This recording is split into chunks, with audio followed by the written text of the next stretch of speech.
evening at 6 p.m. And at 4 o'clock this afternoon, we got some wiener dog races. Wiener dog races at the conclusion of our afternoon racing program. Yours truly, Roger Houston, welcoming you to the Knox County Fair. We're brought to the Knox County Fair on behalf of Midland Acres.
Check, check, check.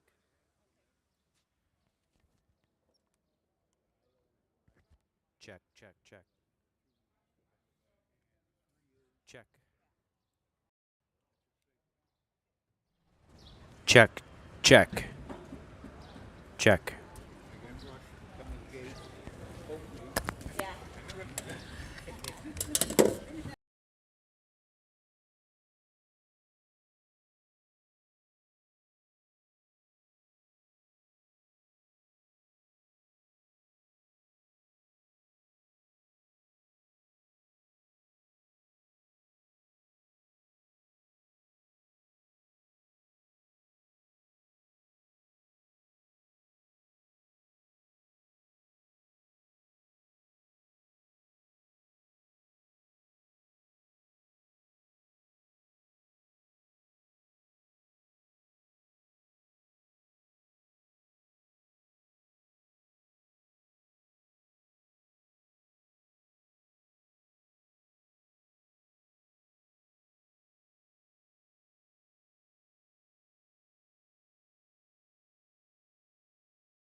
Good afternoon, racing fans, and welcome to the Knox County Fair in beautiful Mount Vernon, Ohio. It is just an absolutely perfect day for racing. Tom Pye, the harness guy, Chris Santacaterina, and myself, Susan Schroeder, are going to bring you all the action.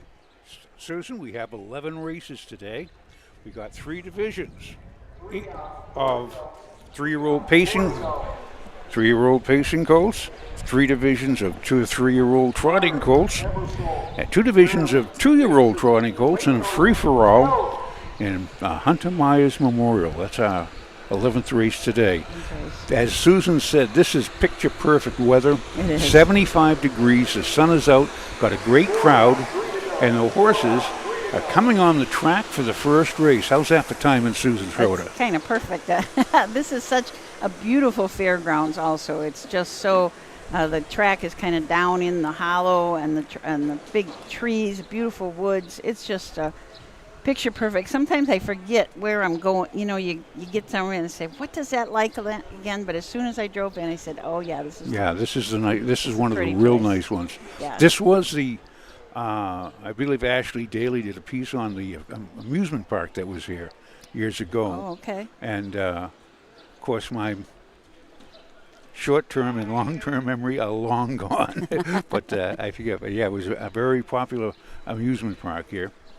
Okay, it looks like the horses Here are they heading, are. so I think we'll head up to Roger Houston for the post parade of the first from Mount Vernon.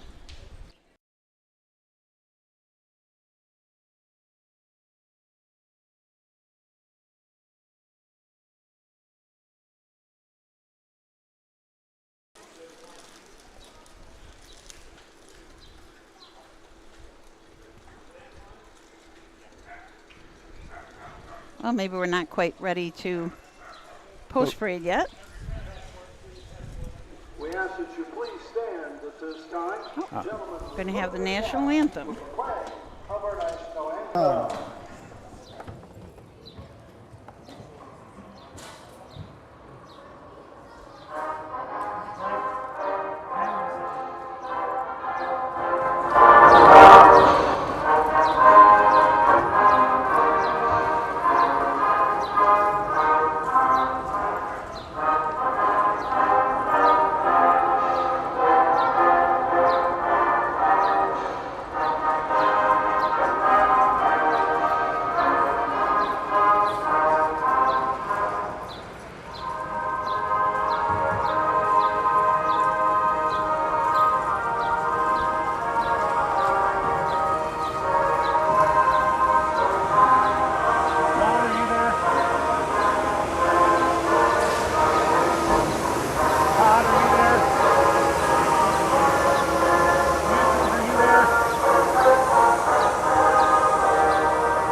You're all out. You're all out. Get them together, line them up, parade in order behind Mr. Myrick.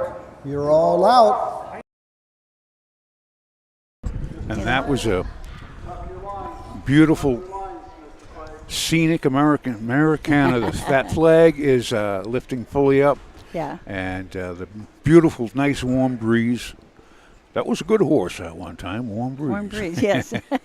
But They have a pond in the middle here. It's very scenic, very pretty. It's just, as we have said many times, it's just a beautiful fairground. So we welcome you to Mount Vernon. now this is home to quite a few trainers. They have a good training colony here. This was home to Dick Buxton, who Hall of Fame. Oh. And who else came with old Dick Stills? And Chris Page is, of course. So you got generation after generation. Each one has a thing, and they've called this home. And I know, like, off the top of my head, again, I can't remember who's here, but there are a few notes. We'll see when they come out. Got Michael asked who is calling the races here today, and that would be the voice, Roger Houston. So welcome, everybody. We got Pennsylvania, Ohio, North Carolina, Cheektowaga, New York. Chickawaga. Margate, Florida. Welcome, David. We got lots of JD from. So we got a lot of folks here, a lot of folks watching, nice crowd in the grandstand, huge crowd in the parking lot. I had to park right near the goat pasture, way up on the hill. So I'm hoping my car is still there when I get back. Don't let the goats at them. They might be nibbling on it. All the tires will be gone. No driver changes that we know about in the first race, but we will keep a close eye when the pro parade goes by. Here they are for the first race. Trophy by Hagerman Racing Stables. Number 1, Bernie B. Bad, the driver, Charlie Myrick. Number 2, Sunny by the Seaside, the driver, Logan Eversole. Number 3, Gary with Lanny Merriman. Number 4, Gorgeous Jet, the driver, Case Bateson. Number 5, Rodeo Jet with Jason Thompson. Number 6, Fear Romeo, the driver, Nick Clegg. And number 7, Black Street, Emmanuel Miller in the sulky. Mr. Clegg, tuck your lines under. And they score 6 wide here. Number 7 starts from the second tier. That'll be Black Streak with Emmanuel Miller. We'll take a really close look at these horses because I have a feeling they're going to run these off rather fast. Roger's usually kind of zippy. So this is the first division of the 3-year-old colt pace. Bernie B. Bad and Charlie Myrick from the rail. Charlie also trains for David Swaney from Mercer PA, a Yankee Cruiser out of a Big Bad John mare. 1 win on the year. That was earlier this year at Northfield Park, 56-4. It's a good mile. Number 2 is Sunny by the Seaside with Logan Ebersol. He's the driver trainer, owned by Ronald Rust of Sagamore Hills, Ohio. This is a nice down by the seaside gelding out of an American Ideal mare. 7 starts this year, 2 wins, and 1/3. That's a mark of Northfield of 155-2. And last week at Scioto, paced in 52-4, Cummins last quarter 28-2. Swinging. Number 3. Gary Lanny Merriman is the trainer, driver, owner, and breeder of this Western Vintage colt. Out of an Island Fantasy mare. Had no starts as a 2-year-old and just 1 start this year. Had a good start at Cortland. Finished back a ways, but did pace his mile in 2:12-1. Number 4 is Gorgeous Jet. Case Bateson in the sulky for trainer Karen Freed, owned by the Crazy Parrot Farm. This is a 3-year-old gelding by Burgess. He has 5 starts this one, hasn't hit the board. Last year did 1 win in 11 starts and mark of 2:01-3 at Attica. And was in Cortland, paced in 2:10-4. Number 5. Rodeo Jet, Jason Thompson up for trainer Jessica Milner. Andrew Koblenz is the owner of this Rodeo Romeo colt. It's out of a Jeremy's Jet mare, Jet Scent. 15 starts on the year, 1 win. That was his last start at Carrollton in 2:2-3. Had a really nice mark as a 2-year-old, at a 57-3 at Bucyrus as a 2-year-old. And number 6 is Fear Romeo, the Betty Clegg and Nick Clegg team, owned by Kimber Clegg. And this is a colt by Fear the Dragon, and has 10 starts this year. No wins, no seconds, and 3/3. Only 2,400. But last week at Bucyrus, paced was 3rd and paced in 59-3. Shows a little room of improvement. And number 7 is Black Streak. They will start from the second tier. Manny Miller's up for Herman Hagerman. Anthony Miller and Hagerman Racing excuse me, are the owners. This is a Racing Hill colt out of a Big Bad John mare. Won his last start at Bucyrus in 57-4. It was very lightly raced as a 2-year-old, just 3 starts. that 57-4 at Bucyrus was the wet day we had, and good mile. Tracks remained in great shape at Bucyrus. Remained in great shape at Tiffin last night too. Just the good drainage. They've been there for years. When I say years, years and years, this has been since the 18. Off the top of your head, what do you know? No. Don't you shake your head no at me, Susan Schroeder. I do not know. I'm not a history buff like you. Yeah, this again, this When it settles, they got the drainage and it goes in that pretty little lake over there. We've got a wide variety of horses in this first race. I mean, we've got horses that have just had one lifetime start, very lightly raced. And then we've got a horse like Sunny by the Seaside who's been pacing 52, 53 right along. Had 3 miles in 52 at Scioto Downs. So a lot of difference in this race. They are heading towards the gate. And as Susan said, Sunny by the Seaside, the other is Rodeo Jet. These are the horses with the money on the card, and they have good times. The Rodeo Jet's been timed at Northfield in 53 and 2. So, got 2-5. Let's see what the public likes. 1-5 on the 2 and 5-2 on the 5. So those are no hot tips that you're going to get from me. Everyone loves them. And here's Mike Webkenberg in his starting gate, and they are moving into the first turn. As you'll be hearing the voice of Roger Houston, Hall of Fame announcer, announced over 180,000 races. And here's his next one. Racers are all moving in behind the Wopperger starting gate on the upper turn. The gate swings into the stretch, and here they come.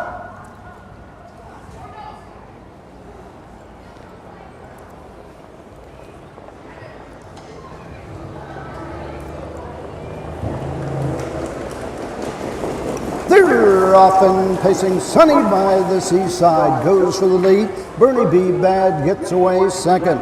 Into the turn from the second tier. Black Streak pacing third. Taking a seat fourth is Gorgeous Jet. Rodeo Jet fifth. Racing sixth, Gary. And treading the field, Fear Romeo. All in straight alignment down the backside. Go on to the first quarter mark. Sunny by the Seaside leads by a length and a half. Bernie B. Bad right there second. Racing third is Black Streak. They race over to the quarter in 31 2/5. Around the turn, moving up on the outside. Now fourth, now third, now second. Here comes Jason Thompson. Rodeo Jet on the outside, challenging for the lead. Into the lane first time, coming to the halfway point. That's Rodeo Jet up on the outside. Sunny by the Seaside has the lead by a half at the halfway point. Bernie B. Bad third. Following the cover is Black Streak on the outside fourth. Halfway home in 101. Into the turn, Gorgeous Jet racing fifth. Sixth and tipping to the outside is Fear Romeo. Further back is Gary gapping out. Down the backside they go. Bonnie by the Seaside and Logan Ebersole with the lead. Bernie B. Bad is there second. On the outside, Rodeo Jet third. Gorgeous Jet is fourth. Racing fifth. Black Streak to the outside. Third quarter in 1:30. Third panel, 29 flat. A little more than an eighth of a mile to go in Ohio. Sunny by the Seaside, opening up with each and every stride. Racing second on the outside as they come home. Bernie B. Bad up the inside, Gorgeous Jet. It's Sunny by the Seaside, Gorgeous Jet, Bernie B. Bad. The mile, 1:58, 4/5. With the last panel in 28 and 4, the last half in 57 and 4. Now, is this track in shape or is it in shape? Yes, it is in shape. The track record here is 1:57, so not a whole lot off. Yeah, it is possible. It's possibility for today. Nice mile, 58 and 4. Sunny by the Seaside, coming off of that 52 mile at Scioto Downs. Had been racing in the Sherman, those early closers that they have at Scioto, and was in the Buckeye Stallion Series up at Northfield. He's already made $13,000 this year, and now he's going to add another $2,200. It is an example of patience with the horse. This horse is a 2-year-old, only earning $2,400, 3 starts, and 1/3. Bring him back as a 3-year-old. Hopefully, that's no guarantee, but he shows a real and vast improvement. Yeah. Some of them just need time, don't they? time is of the essence most of the time. Now it's owned by Russell Rust of Sagamore Hills. That was a good example as Logan Ebersol got the lead and backed off the, well, it wasn't really backed off the half to 1-1. They did come 29-3. So each panel a little different speed, but then he come up next corner 29, and they were all stacked up. And he drew away. A good drive.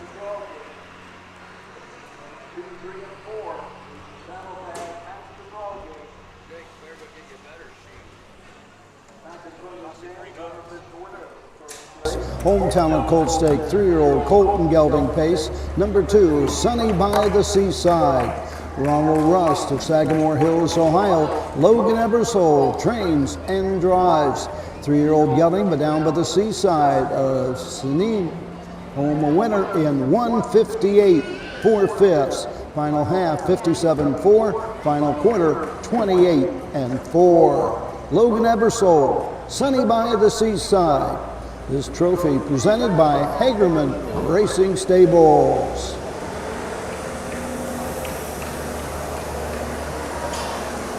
Results are official. Number 1, Bernie B. Bad, 3. Number 2, Sunny by the Seaside, the winner. The 3, Gary, 7. The 4, Gorgeous Jet, 2. The 5, Rodeo Jet, 4. The 6, Fear Romeo, 5. The 7, Black Streak, 6.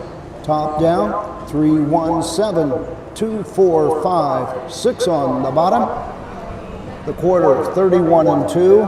The half, 101. 3 quarters, 130. The mile, 158 4/5. No changes in race 2.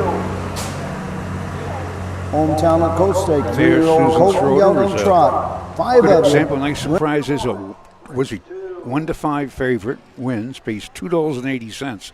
But the 4, Gorgeous Jet with Case Bateson, went off high numbers, but no place on him. But there was a show ticket of $25.20.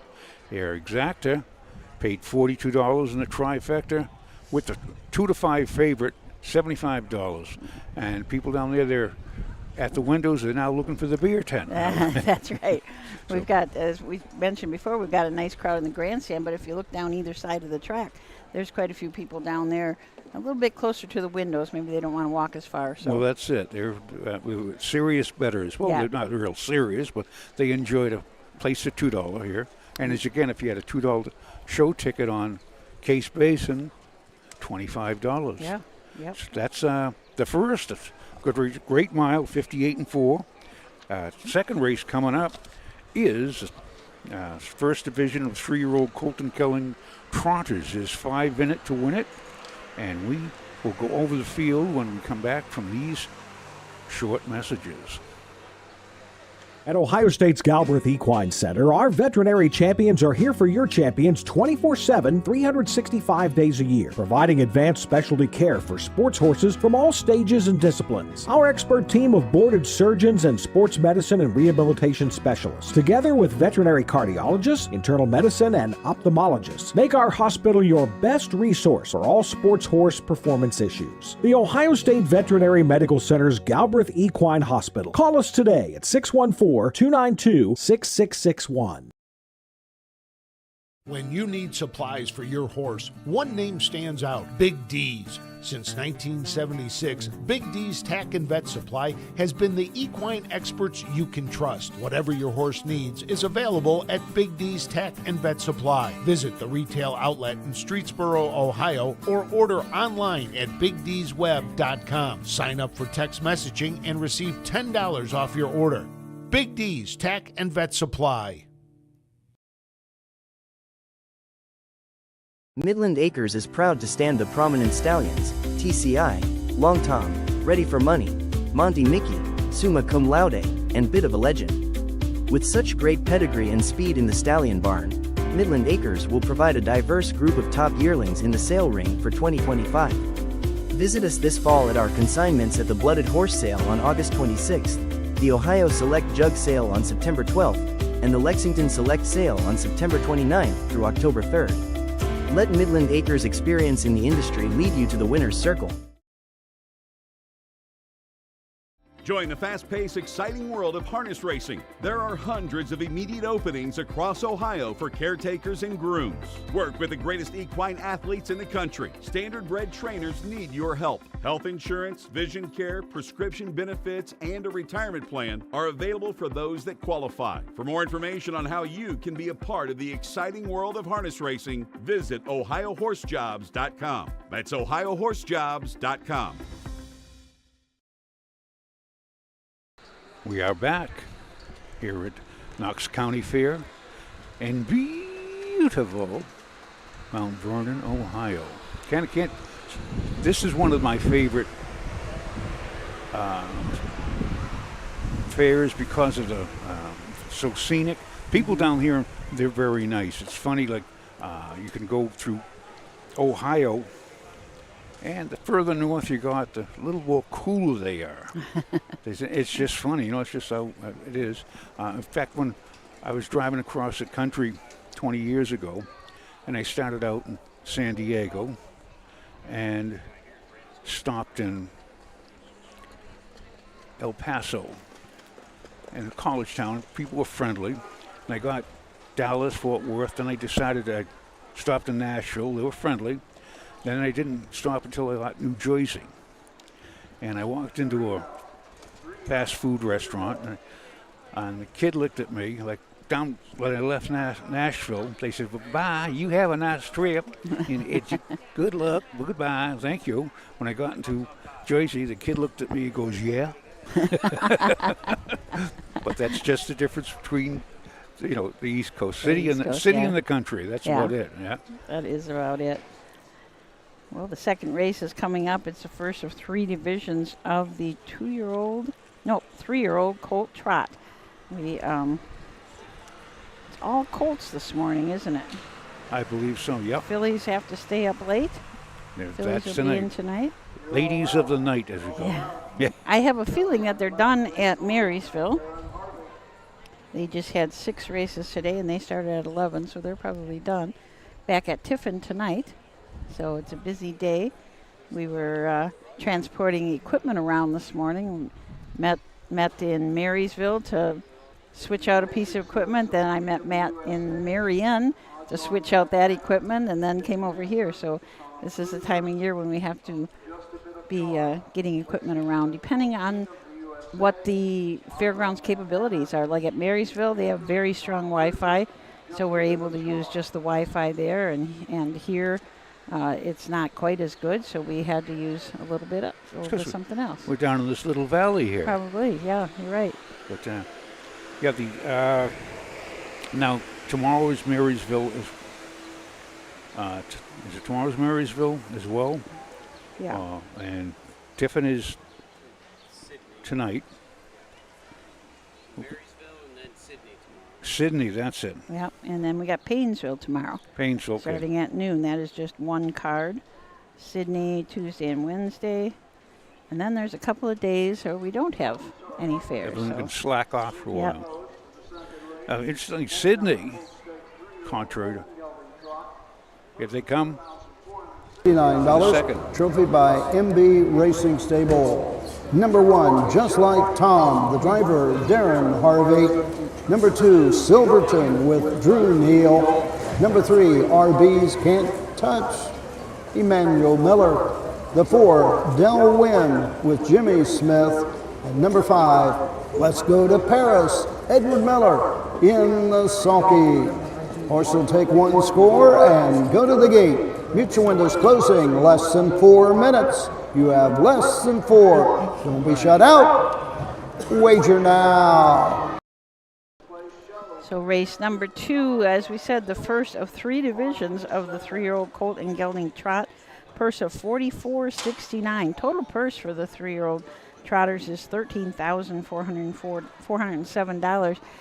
I'm almost kind of surprised that there are 3 divisions today with 3 places racing going on, but just gives you the idea of that there's a lot of horses around the state. A very, very strong stake program. Yeah, absolutely. So from the rail, just like Tom and Darren Harvey, Darren is also the trainer. Robert Klein from Millersburg, Ohio, the owner. A long Tom out of an Explosive Matter mare, Just the Way You Are As, has had 6 starts this year, 1 second. That was at Cortland. To start before Cortland, did race up at Northfield Park and trotted in 2, 1, and 4. Number 2 is Silverton. He's a 3-year-old by Marseille. And a Turquoise Sweetie by Dream Vacation, trained and part owned by Rosie Weaver. David Jury of Cyrus is the co-owner. Drew Nail in the Sulky. This is a nice colt. Has a mark at Northfield of 2 minutes and a fifth. Made $9,000 this year. Last year, $39,000. If it wasn't for one other horse in here, this horse would probably be the favorite. But Silverton, nice colt, and is again trotted 2 minutes and 3/5 at Bucyrus. Number 3 is RB's Can't Be Touched. Emmanuel Miller in the bike for trainer Herman Hagerman. Hagerman Racing from Mount Vernon. The owners, this is an Enterprise colt out of a credit winner mare, Credividia. 9 starts this year, has not gotten a win yet in his lifetime. Did make a break at Bucyrus, but start before that, a nice strong third at Hilliard in 2-7. Number 4 is Del Wynn. This is Jimmy Smith, owned, trained, and driven. Is a 3-year-old gelding by Muscle Up the Goal, by Deleu, by Master Levesque. 8 starts this year, 2 wins and 1/3, 7,200 on his card. Has a mark at 2 minutes and 3/5 at Northfield. And again, has trotted in Northfield in the Nominers and the Maidens. Got beat a neck in 59-3. Nice colt. This another one would be one of the favorites if it wasn't for our number 5. Yeah, let's go to Paris. Edward Miller trains and drives and co-owns, along with Ashley Dunn, a Mr. Anson out of a giant hit mare, Paris Filly. 7 starts this year, 3 wins, a second, and 2/3. So really racing well. Has already earned $30,000. Has a mark of 56 at Northfield Park. Won over at Bucyrus in 2-2. But then you look at his next 5 starts. He had a win in the Buckeye Stallion Series, 56 flat. A third in a non-winners of 4, 56-2. Won another Buckeye Stallion Series and finished 4th in a Buckeye. So probably one of the leading horses in the Buckeye Stallion Series for this division, that's for sure. Definitely got 61,000, and the public favorite as well is 1-5. You're betting 1-5. They're heading towards the gate. Mr. Brazel says, I've been driving an 18-wheeler for 27 years. West and East Coast are definitely different. About to your story. It's funny, it's like, as I always spend a winter or 2 down in South Carolina. Hi, how you? They're, and if you go, like a couple of times, you go, how are you doing this morning? People look at me and go, what? Yeah, can't understand you. Well, this would be a good race. We'll see how Let's Go to Paris fends from the 5-hole. Nice small field of 3-year-old colt trotters. The first of 3 divisions going for $4,469. Let's turn it over to Roger Houston. Trotters in behind the gate. The gate swings into the stretch, and here they come.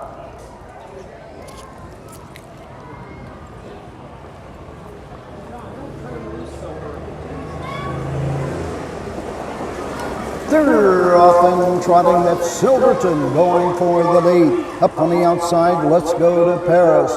Getting away third, Just Like Tom. Trotting fourth, RB's Can't Be Touched. Treading the field, Del Wynn. All in straight alignment as they race over to the first 8th. On to the backside they go. Drew Neal and Silverton lead the way by 2 lengths.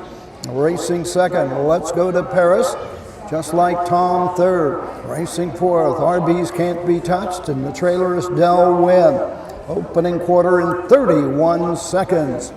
Round the turn, going to the 3/8 mark. Silverton continues to lead, now by a length and a half. Let's Go to Paris is there second. Just Like Tom trots third. Racing fourth, RB's Can't Be Touched. And the trailer is Del Wynn. No movement as yet to go after the leader, Silverton, as they trot over to the halfway point. Let's Go to Paris is there second. Just Like Tom third. Racing fourth, it's RB's Can't Be Touched. Halfway home in 1 minute, 4/5, 29-4. That second quarter.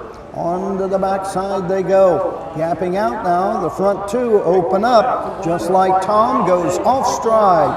Del Wynn moves on the outside, 3 wide, now third. Racing fourth, RB's Can't Be Touched. Back trotting, Just Like Tom at the 3/4, 1:30 3/5. That quarter in 29-4. Pull in the pocket. Let's Go to Paris. And Edward Miller closing on the outside. Silverton on the inside. 1/8 of a mile to go in Ohio. On the outside, Let's Go to Paris with the lead and drawn away. Silverton is there second. Racing third, Del Wynn. It's all Let's Go to Paris. Silverton, Del Wynn. The mile, 2 minutes. 1/5. Pop the plugs. Yes, I was thinking of that when he came to the half. I wonder if he'll have to pop the plugs, but just sat real patiently in the 2-hole and just sat and pulled around the last turn and kind of drew off. Nothing. Silverton raced really, really well too. I mean, it was a big mile, 2 minutes and a 1/5. Come last half, 59-2, I believe. But yeah, there's Edward Miller just sat there. He knows, and that's just a great feeling when you're sitting there and you say, just have to wait to the head of the lane and just tip them out. And of course, then the terrible feeling is you tip them out and there's nothing. They don't go, yeah. They just say, they forget what they, but yeah. But Let's Go to Paris, certainly coming off of 2 wins in the Buckeye Stallion Series and now 2 wins at the fairs this year. That's 3 straight in the Buckeye State. Nice go. When they were going down the backside, they were all in line, and it's the really perfect gated animals going down there. It's poetry in motion. No trotting hobbles on this one, so it just goes. No. Just looks like just a pair of trotting boots behind. That's about it. 3-year-old Colton gelding trot. Number 5, Let's Go to Paris. Edward J. Miller and Ashley Dunn, the owners. Edward Miller trains and drives. 3-year-old gelding, but Mr. Anson out of Paris filly. Home winner in 2 minutes, 1/5. Final half, 59-2. Final quarter, 29-3. Trophy blanket presented by MB Racing Stable to Let's Go to Paris and Edward Miller.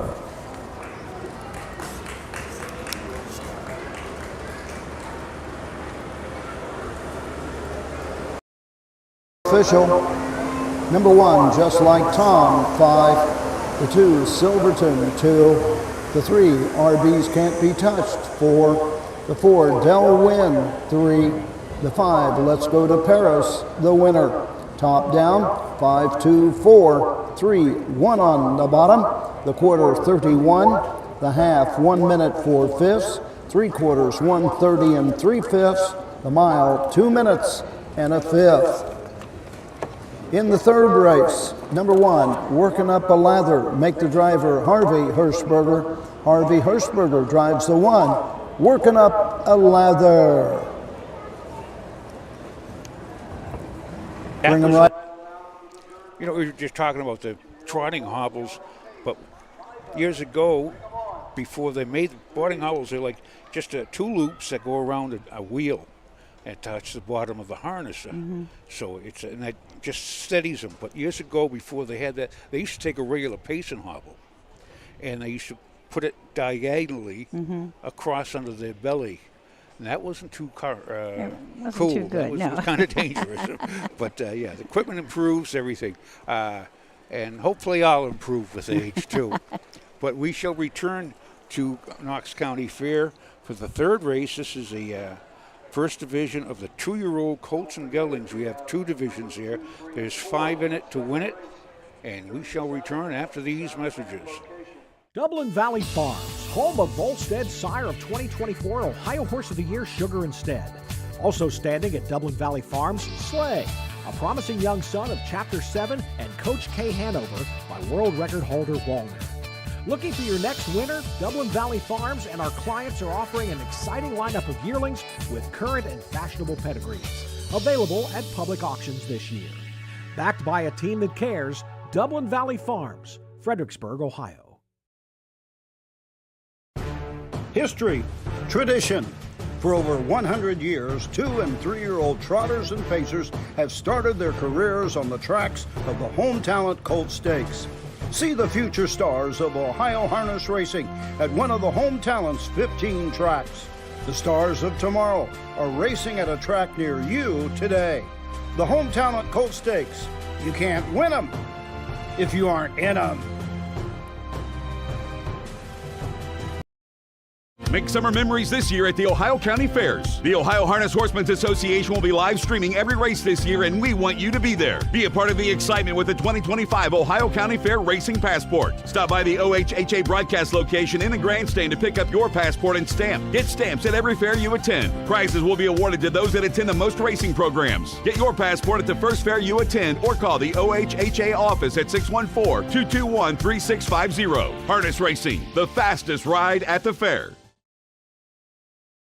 This September, the thrill returns to Delaware, Ohio. It's the Little Brown Jug. World-class harness racing, heart-pounding action, and unforgettable fun. Join the tradition. Feel the roar. Be a part of history. We have several hospitality and ticket options, including the new Jug Social Club. Please visit littlebrownjug.com or call 1-800-DEL-FAIR. The Little Brown Jug, where champions are crowned. And we are back. Susan Schroeder? Talking about Delaware, it doesn't seem that far away now. When you count it in weeks, I think it's only about 11 weeks away or something like that. So not very far. Coming out with a new thing, the Jug Social Club should be kind of fun to a place to meet. So, but we always have our OHHA. We always have their tent on the backstretch. So we, we hope that you come and meet there. Always got a little bit of swag to give out. Of course, you have to answer a question for it. We don't give out anything, nothing for easy free. Easy questions, That's very right. easy, very easy. And as I reiterate about, if you haven't been to Delaware, you have to make the pilgrimage. It is such a fantastic week of racing, harness racing. People come from all over the world just to there. And I'll never forget folks from PEI down there. And they says, this is our first time here. He says, we're coming back next year. Absolutely. It's just, if you like harness racing, you love Delaware. It's that simple. It is definitely a place to be. You got the Grand Circuit of those Ohio Grant Championship Series. Just a fantastic. Everybody's there. All the great drivers, all the headliners, and good food, good times.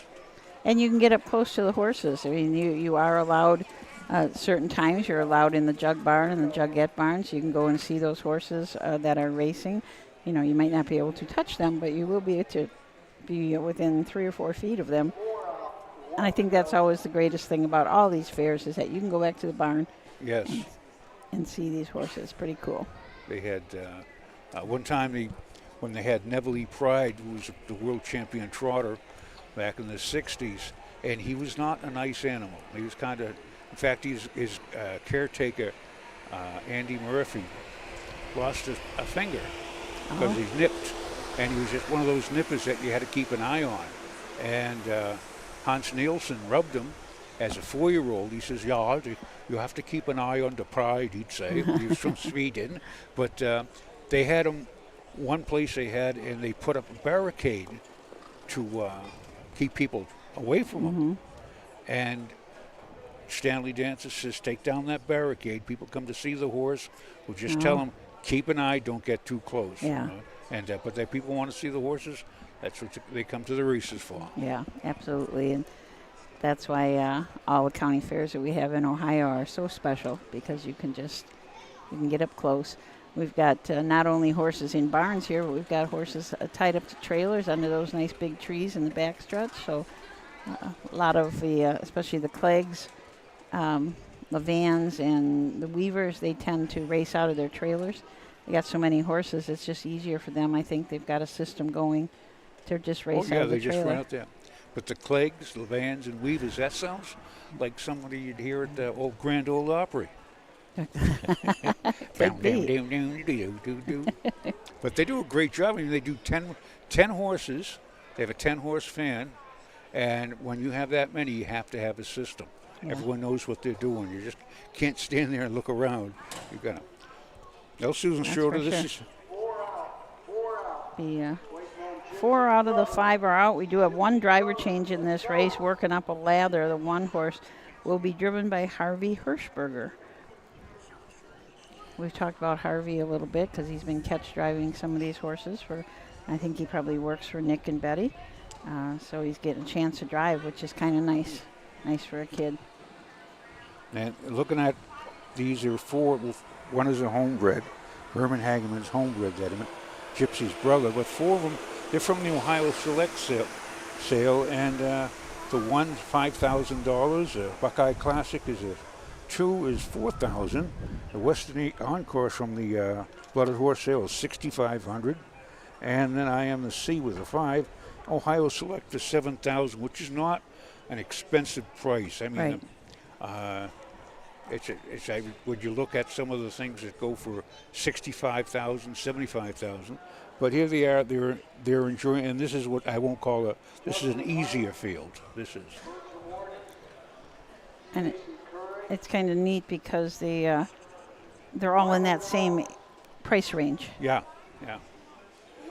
One thing they do not know the price. That's right. Yeah, but number 1 is. I think we're going to do the post parade in just a second. Otherwise, we'll get halfway through and we'll have to stop. Well, they're milling around. Yeah. There, the last one has come out onto the track. So we have should a lagger. A lagger's up there holding up the things. Tell you, it's again, as I tell you about the fairs, you'll be a barn over here and a barn right a quarter of a mile away, and you're in the same race. So you don't know. You have to, if they had.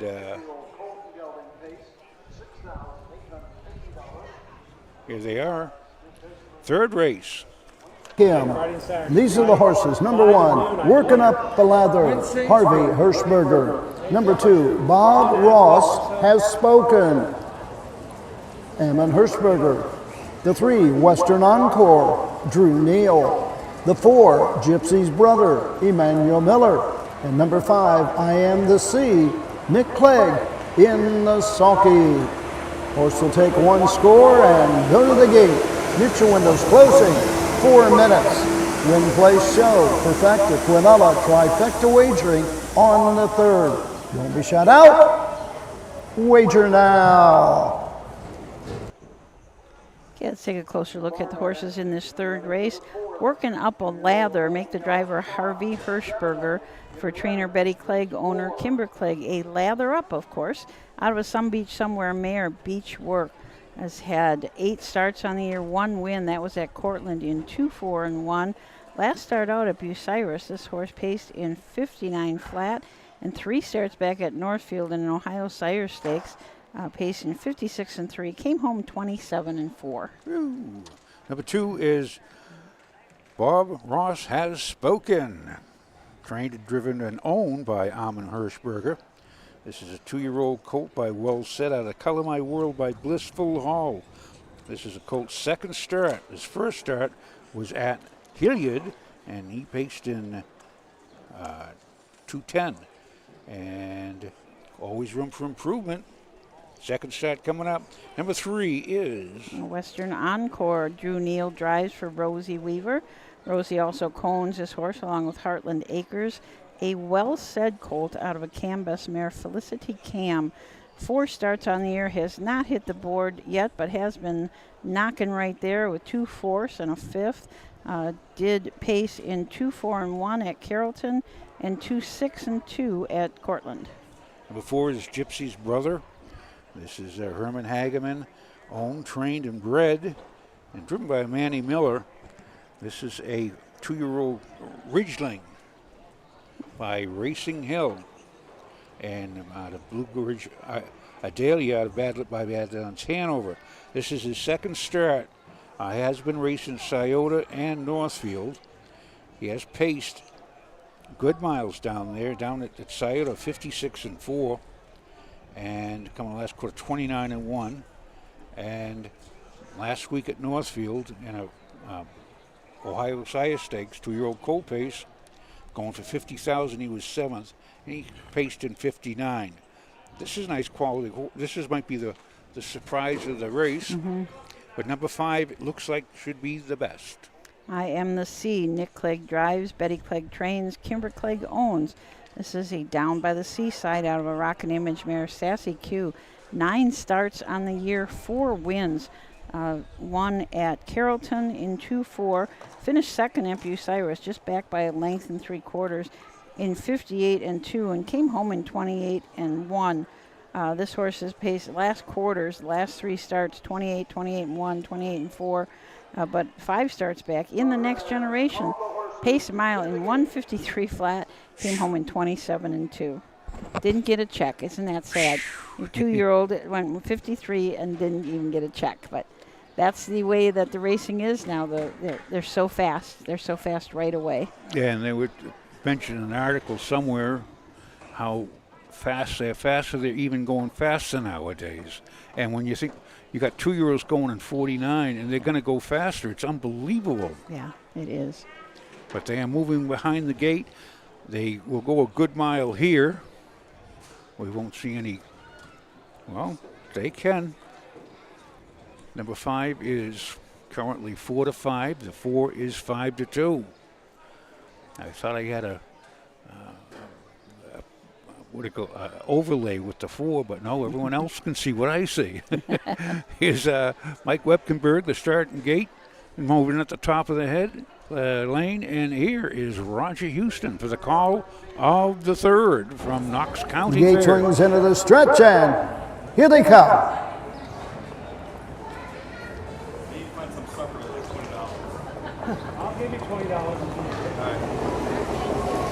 They're off and pacing. That's Gypsy's Brother with the lead.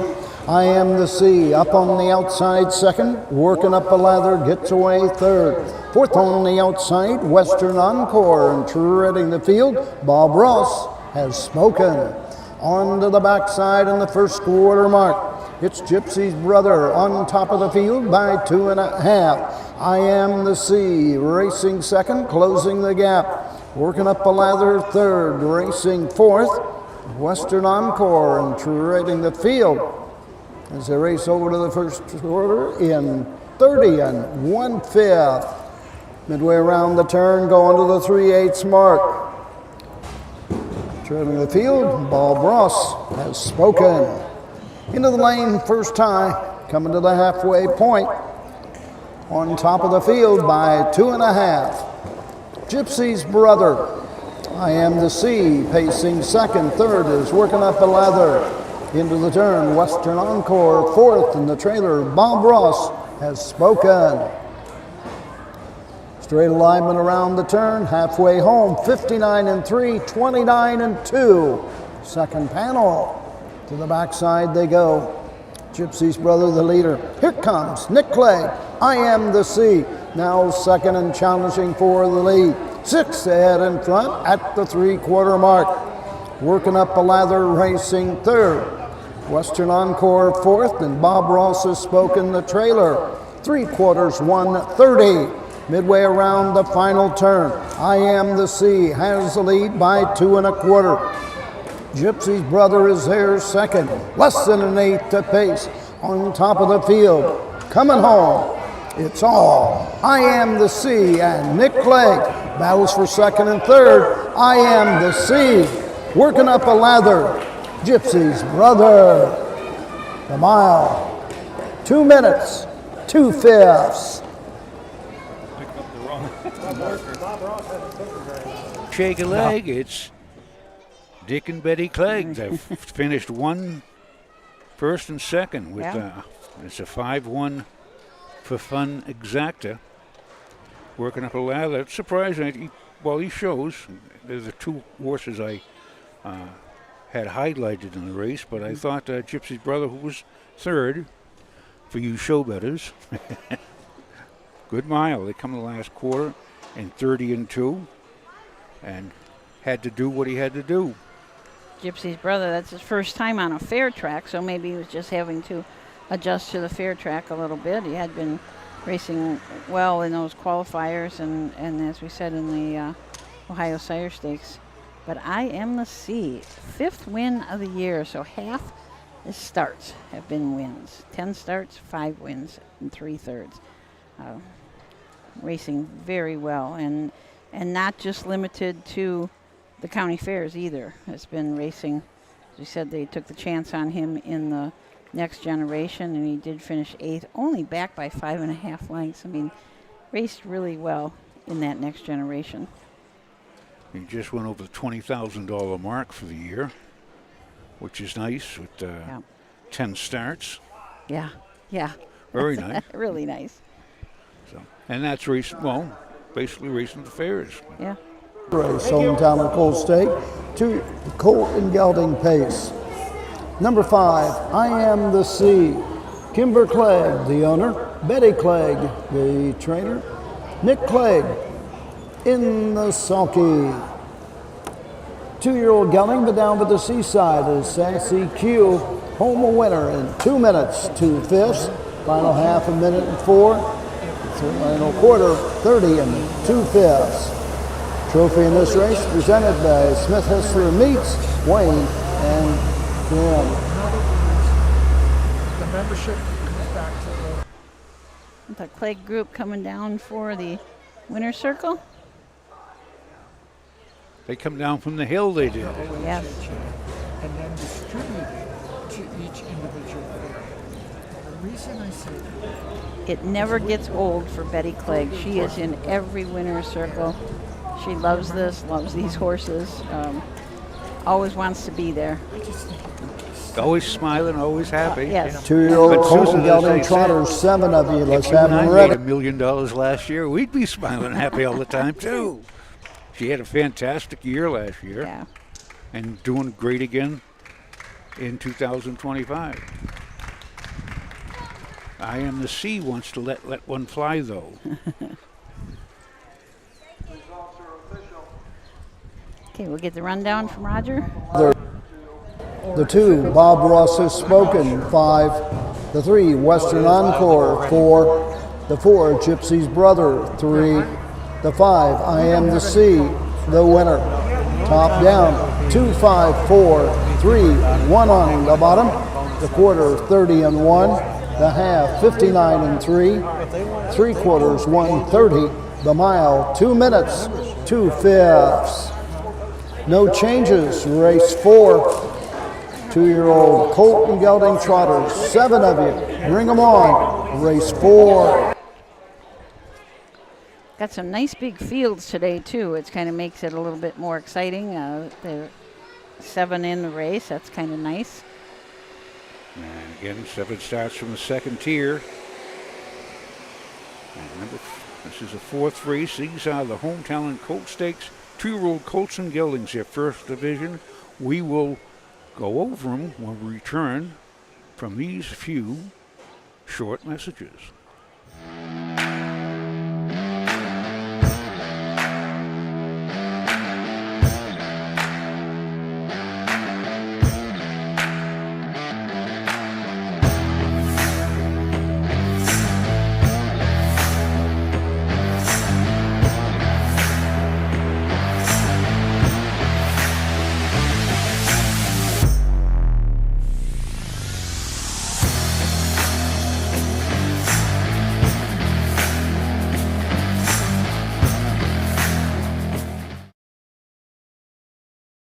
In Ohio, Hickory Lane Farm has the stallions you are looking for, like What the Hill, Uncle Peter, and In Range, as well as Branded by Lindy, Jug winner Luz Pearlman, Racing Hill, and Guardian Angel Oz.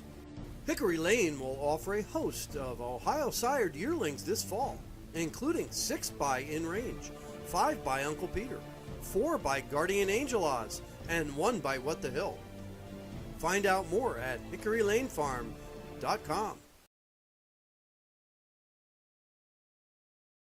The Ohio equine industry needs your help. I'm Scott Mogan, president of the Ohio Harness Horsemen's Association. With over 300,000 horses in Ohio, the economic impact of the equine industry in the state is over $2.8 billion. That means jobs that pump millions of dollars into the local economy and support thousands of families. For Ohio's equine industry to remain strong, we need to send a clear message to our legislators about the important role that the agricultural small businesses play in Ohio's economy. To do that, we need your help. PACER, the Political Action Committee for Equine Racing, helps support and inform on issues that could positively affect Ohio harness racing. Please consider a donation to PACER. To donate, visit our website at ohha.com or call 614-221-3650. Your donation will help keep harness racing strong in Ohio. Thank you for your support.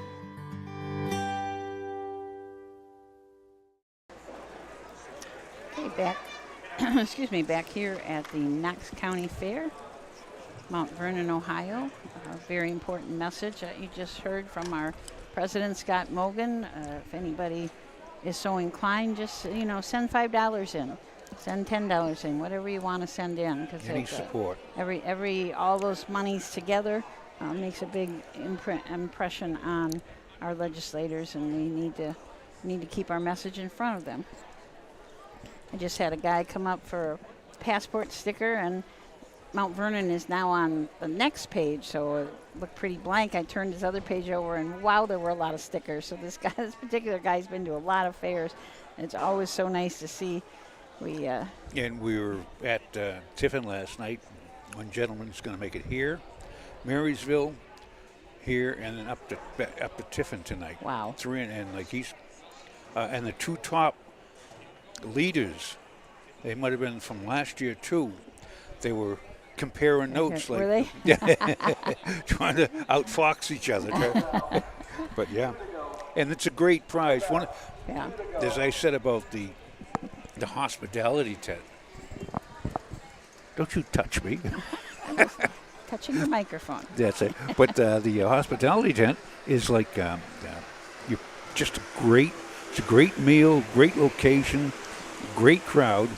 Be rubbing elbows with the elite of the world, because they come from all over the world, and they get their tables, and just a great day. It's for the jug, a great race. Yeah, it's fun to be. That was one of the prizes last year. Was not only you got a great big giant TV, but also got tickets to the jug this year. So that'll be quite exciting. Those tickets. I believe those tickets are available. If you go to Little Brown Jug website, you can buy tickets.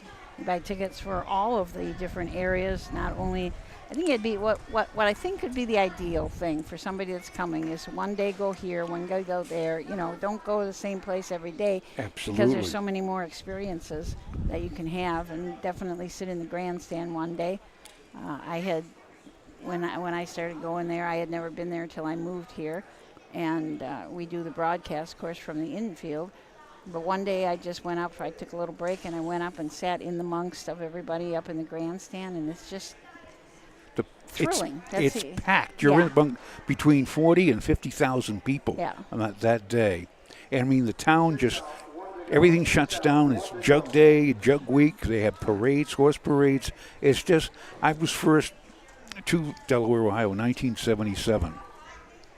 And I said, what a great town, what a great horse country. And I said, I'm going to return. And when I returned, and I moved for the couple of months in 2016, and I just stood there and I just said, hello, Delaware, hello. But what a great town. Well, when you were there in 77, you were rubbing the Mistletoe Chalet, right? Yes, we took the Jugette that year. Yeah. And that was her.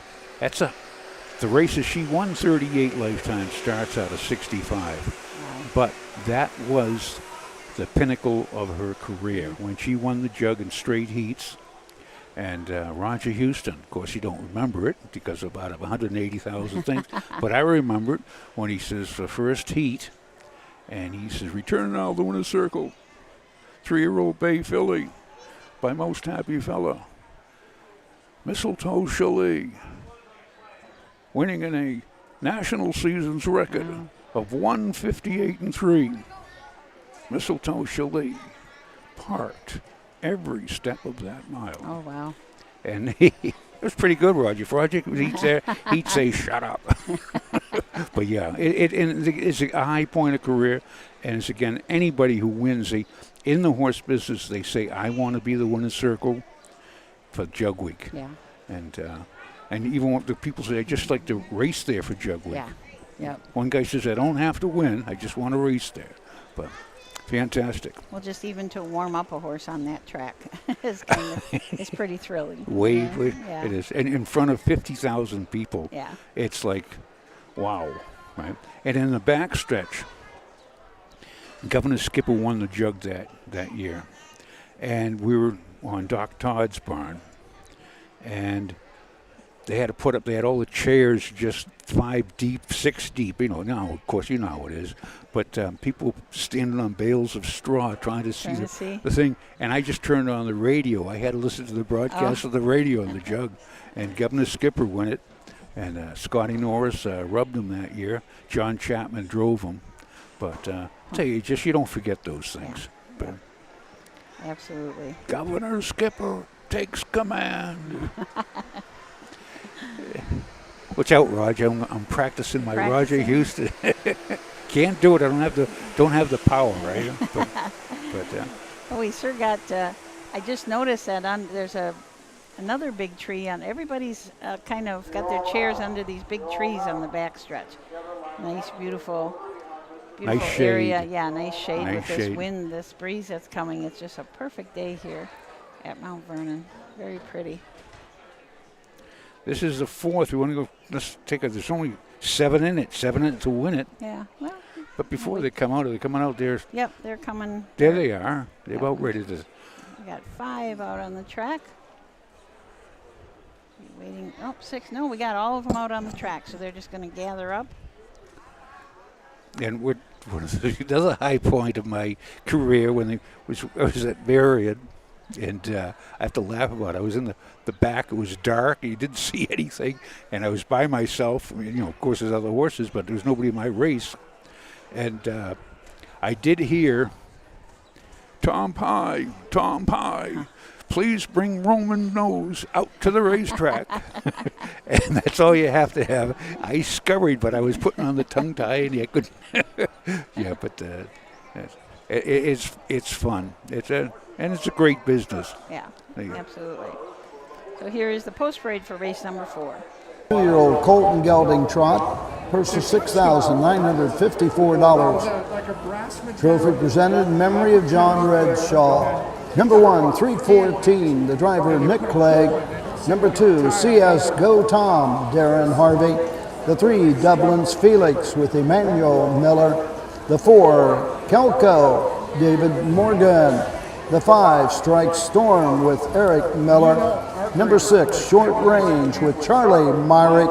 And number 7, Always in Range, Drew Neal in the sulky. Horse will take 1 score and go to the gate. Mutual windows closed, 4 minutes. Okay, so let's take a look at the horses in this race. It's just funny that every time I hear 314, the first time I saw him race and heard, I didn't realize it was the horse's name. Somebody kept saying 314. I'm thinking, what do you mean? That can't be the quarter. That can't be anything.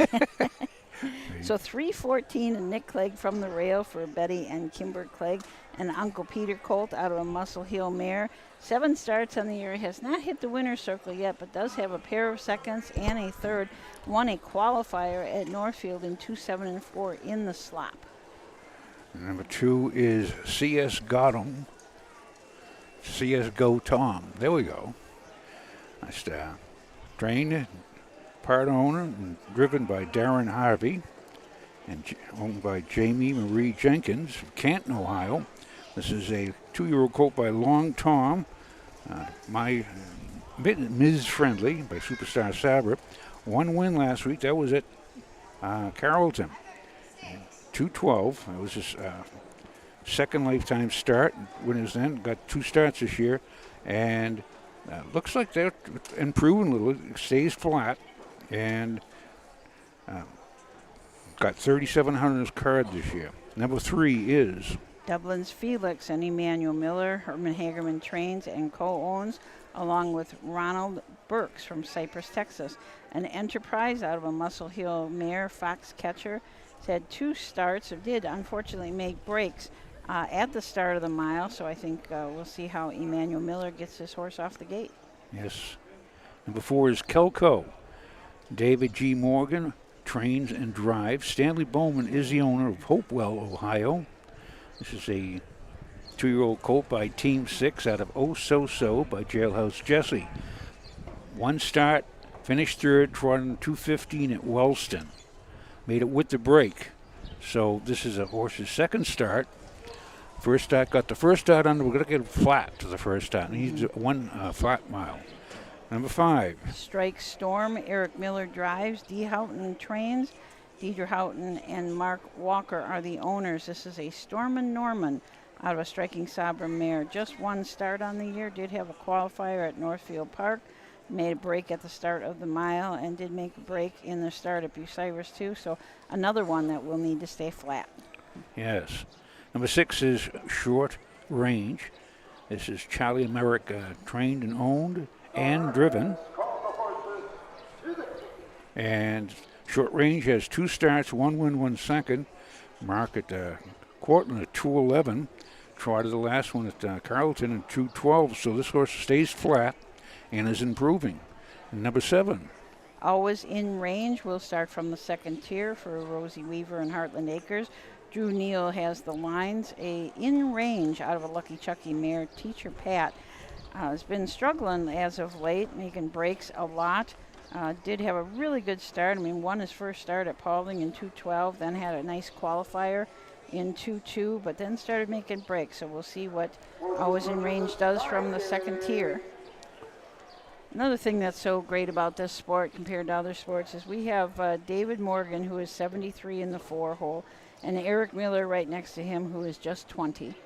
So what other kind of sport can you have that kind of an age gap and people on an even competing against each other evenly?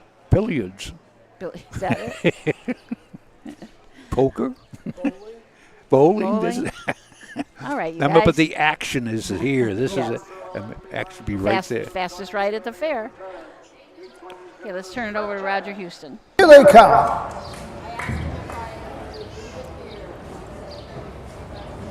Six horse.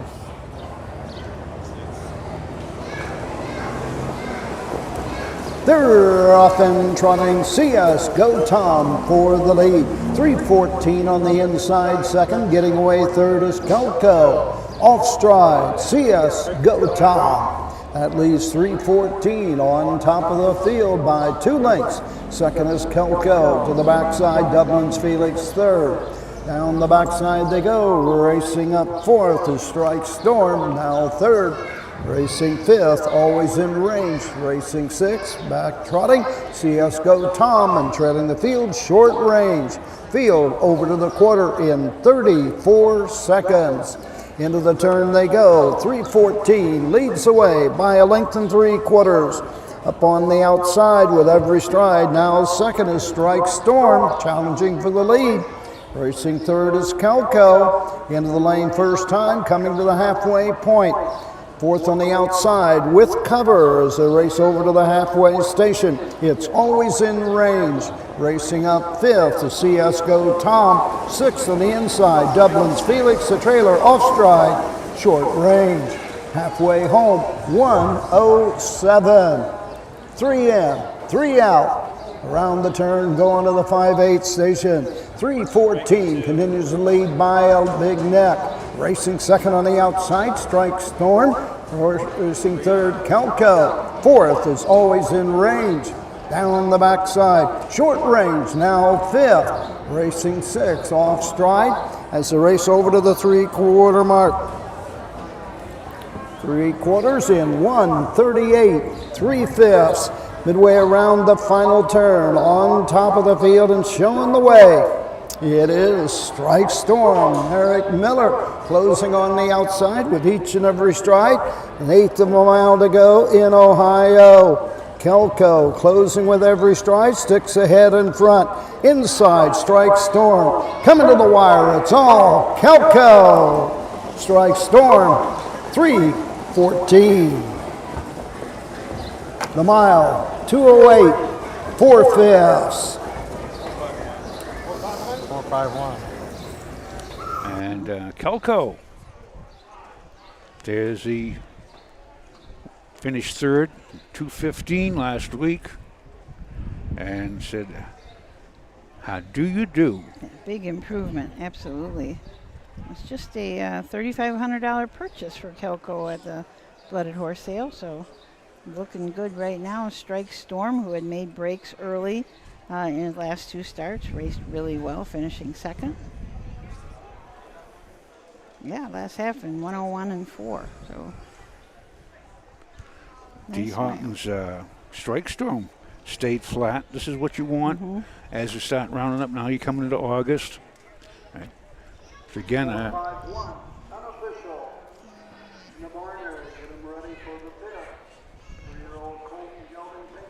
4-5-1 or 4-1 off at 6-1.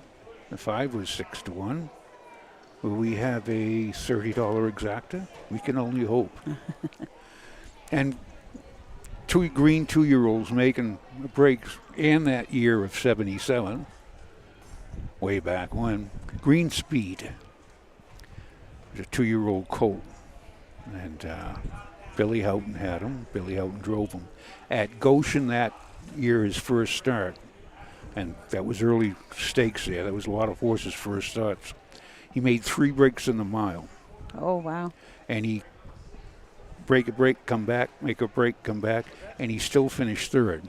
And though he didn't win, everyone said, that is one heck of a colt. Yeah.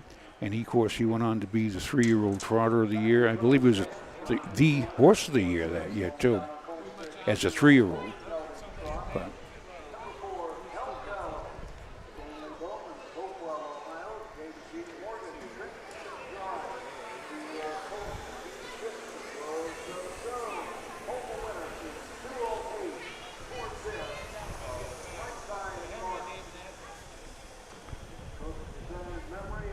John Redshaw. To number 4, Kelko and David Morgan.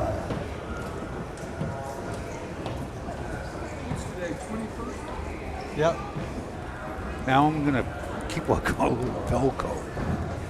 Is that David's son down there? But Kelko's second start of the year of his life, and David Morgan's second start of the year. So 2 very lightly raced colts. yeah. Dave Morgan, 73 years young. So again, we had guys driving in their 90s. As long as you can see and the little strength of the hand. Look, you actually don't need strength in your hands. You just have to have the touch to your hands. Number 1, 3:14, 3. The 2, CSGO Tom, 7. The 3, Dublin's Felix, 6. The 4, Kelko, the winner. The 5, Strike Storm, 2. The 6, Short Range, 4. The 7, Always in Range, 5. Top down, 3-7-6. 1, 2, 4. 5 on the bottom. The quarter, 34. The half, 107. 3/4, 138.3. The mile, 2:08, 4/5. Fifth race, 3-year-old Colt and Gelding Pace. Number 6, Vapor at Sea. Make the driver Drew Neal. Drew Neal on the 6, Vapor at the Sea. Number 7, Pure Dragon, Braden Rose. Gravy Road strides to 7, Pure Dragon. 7 of you, bring them on. 3-year-old Colt and Gelding Pacers. 7 of you, bring them on. That was the fourth race. They're coming up the 5th. 3-year-old Colts and Geldings. We shall return after these few short messages.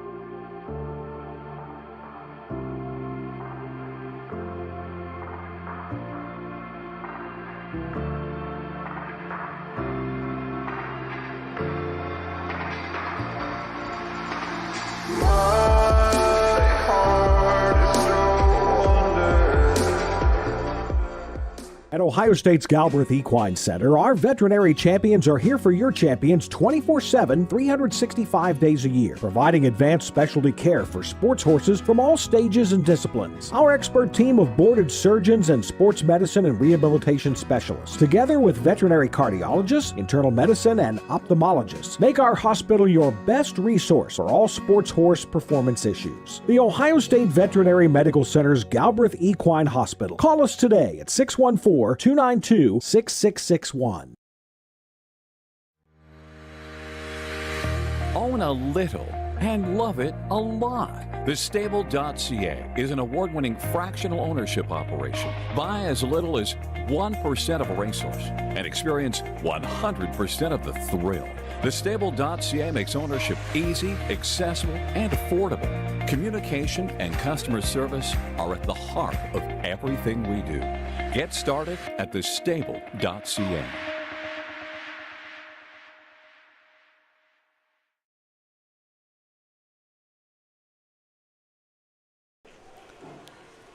Hey, welcome back to Mount Vernon. We're coming up with the 5th race. We got 4 in the books.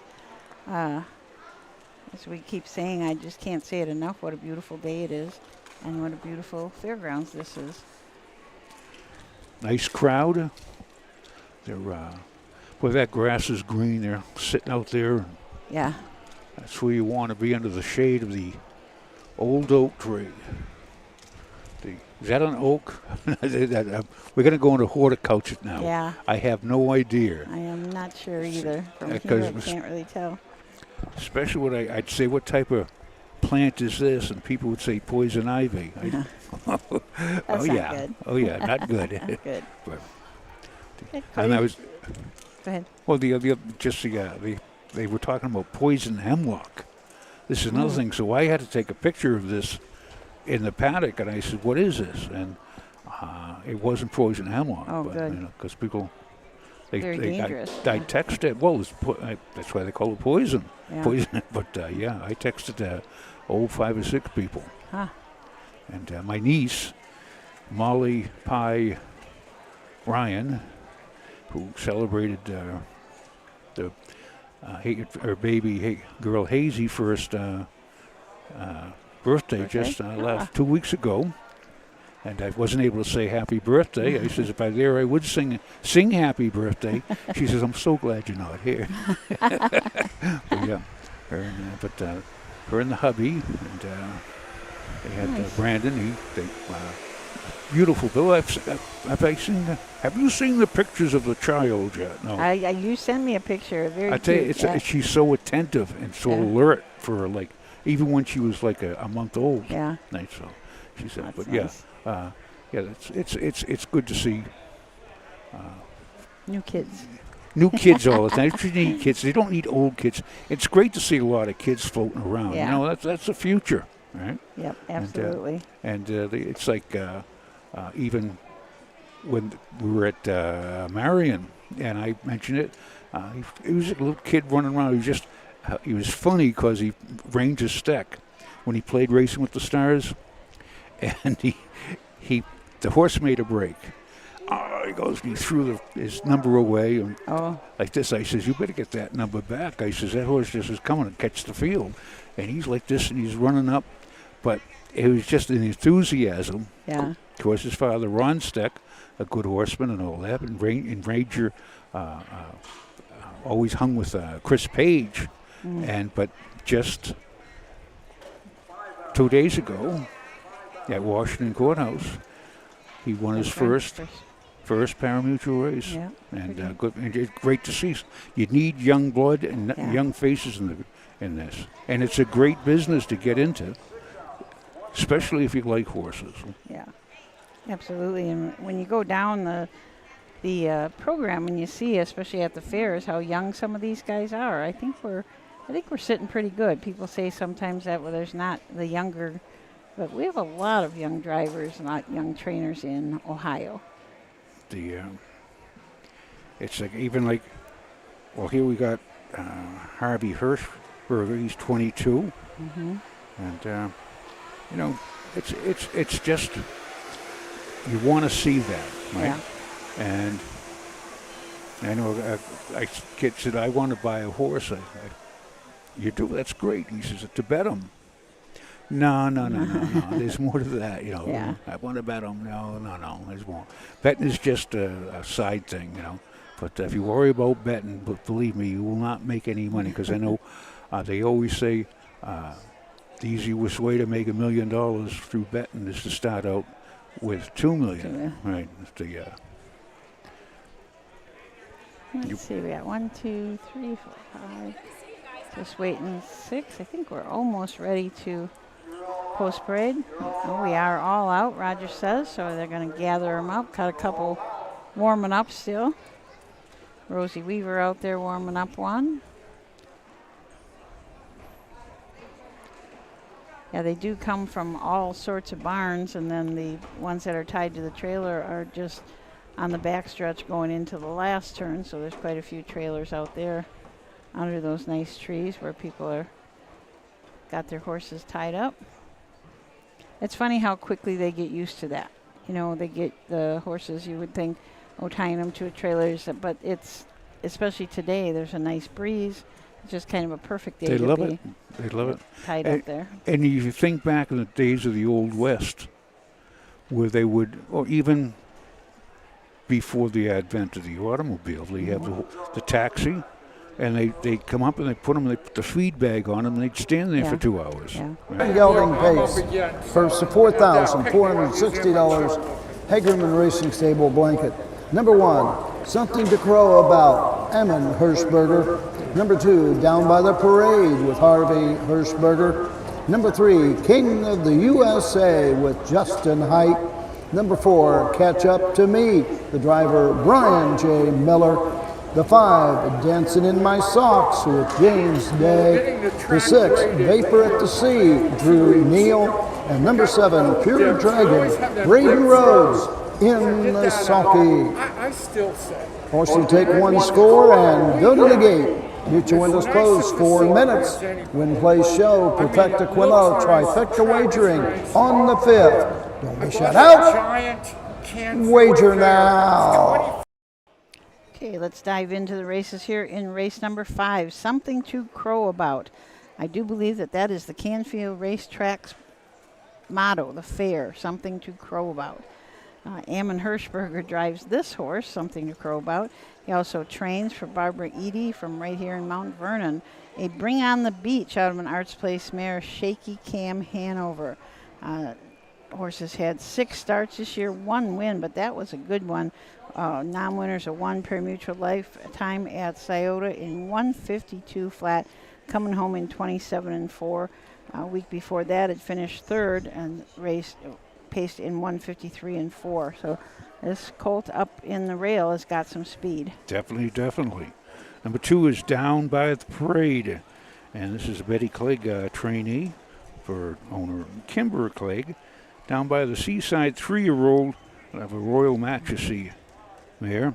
Down by the Parade is this year's 14 starts, 2 wins and 2/3, 9,100 in his card, mark of 157 and 1 at Northfield. Harvey Hirschberger is in the sulky.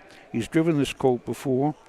Last year, he won 32 starts and 17 wins, 11 seconds, and 1/3.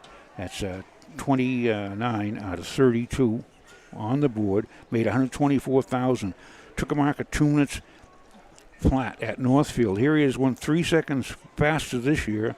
He's not quite the horse that he was last year, but he's still quite the animal.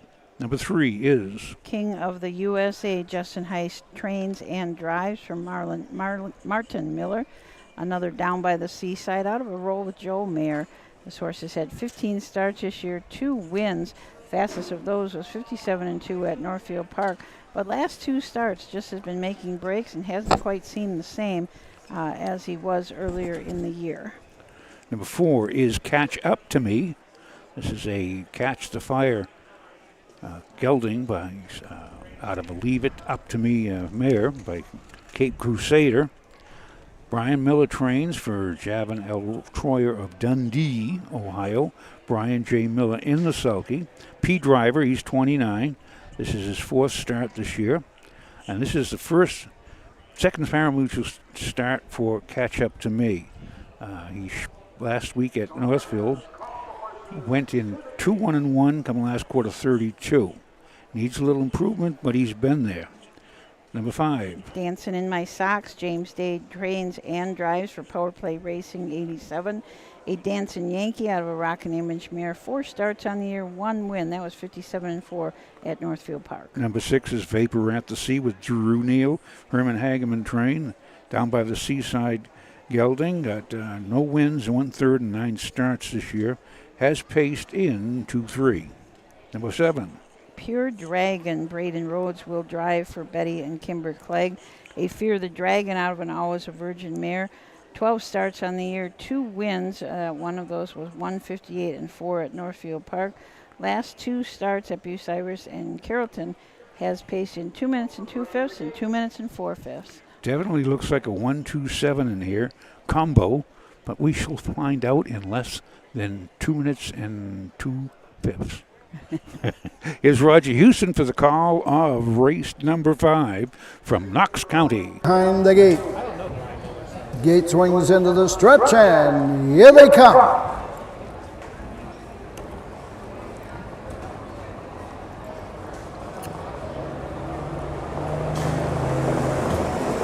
They're off and pacing. That's Dancing in My Socks going for the lead. Into the turn, inside second is Something to Crow About. Up on the outside, Vapor at the Sea, racing third. Taking a seat as they race around the turn. That is Down by the Parade, 4th. Racing 5th, Something to Crow About, and racing Pure Dragon. Followed by King of the USA, and treading the field, Catch Up to Me. Going by the quarter, the leader, Vapor at the Sea, shows the way. Opening quarter in 29, Dancing in My Socks, right there second, racing third, Something to Crow About, racing 4th, the end of the turn, going to the 3/8 mark, it's Down by the Parade, into the lane first time, coming to the halfway station, racing 5th, as they race over to the halfway mark, it is Pure Dragon, racing 6, King of the USA, and the trailers Catch Up to Me. Halfway home in 58-1. Second quarter, 29-1. On to the backside they go. Vapor at the Sea has the lead by a length. On the move on the outside, Something to Crow About. Now second, sticks the nose in front and goes on. Down the backside, going to the 3/4 mark. Moving up on the outside, Harvey Hirschberger closing ground with Down by the Parade. Now second and closing in on the leader. 3/4, 129-2. Midway around the final turn. On top of the field and showing the way, it's Something to Crow About by a length and 3/4. Racing second, Down by the Parade as they come home. Up the inside is Vapor at the Sea, battling for that second spot. Coming home, it's Something to Crow About. Vapor at the Sea, Down by the Parade, the mile. 2 minutes flat.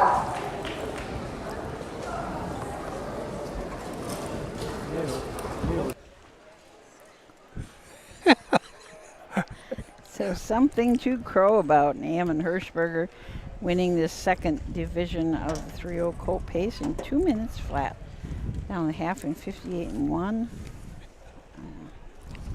Another nice mile. Vapor at the Sea, I believe, was second. Down by the Parade, third. Those are unofficial.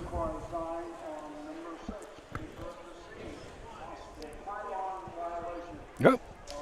Yeah, I did see that in the Vapor at the Sea. Roger is saying that there was a possible pylon violation. And I did see one in just past the half coming into the turn. He did go inside the one pylon. Looked to me like the colt was really on one line, and Drew was having a hard time getting him to stay out. So I think that that's what happened there, but we'll see what the judges say about it. What race is this? Are you lost, Tom Pie? Tell you, the pylons, you and a horse, when they get a one liner, there's all points during the mile. Horse will drift in, drift out, and it's an inch. You miss that by an inch. Yeah. You're going 30 miles an hour.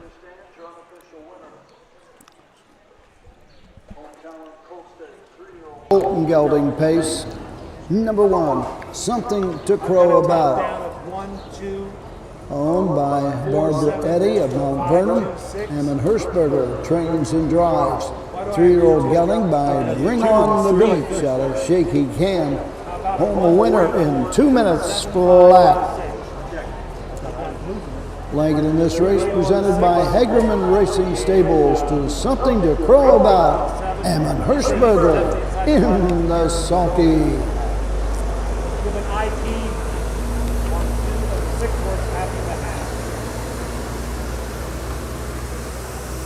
Hometown favorite here, owned by Barbara Eddy from Mount Vernon, Ohio. It's a special feeling when you win at home. Yeah. 134 7526. Which is Something to Crow About. 134 7526 official. Mark of 152 at Scioto Downs earlier this year. Let's give them something to crow about. Mm-hmm. A little something to figure out. Quiet. Bonnie Raitt, right? Number 1, Something to Crow About, the winner. The 2, Down by the Parade. 3, the 3, King of the USA. 4, the 4, Catch Up to Me. 7, the 5, Dancing in My Socks. 5, the 6, Vapor at the Sea. 2, the 7, Pure Dragon. 6, Top Down. 1, 3, 4, 7, 5, 2, 6 on the bottom. The quarter 29. The half 58 and 1. 3 quarters 129 2. The mile 2 minutes flat. 6th race. Number 1, Our Boss. Make the driver Braden Rhodes. Braden Rhodes drives the 1. Our Boss in the 6th. So as 3-year-old we told you Colton about earlier, gelding. there was an inquiry on that race, but the judges found that there was not, that Drew did not gain any ground. He did go inside the one pylon that I saw. Maybe they saw something else too, but he did not gain any. So the inquiry it was disallowed. Race number 6 coming up, the second of 3 divisions of the 3-year-old colt trot. We've got 5 in it, 1 driver change that we know about. Braden Rhodes will drive the 1, Our Boss. We'll be back to take a look at all these horses right after this.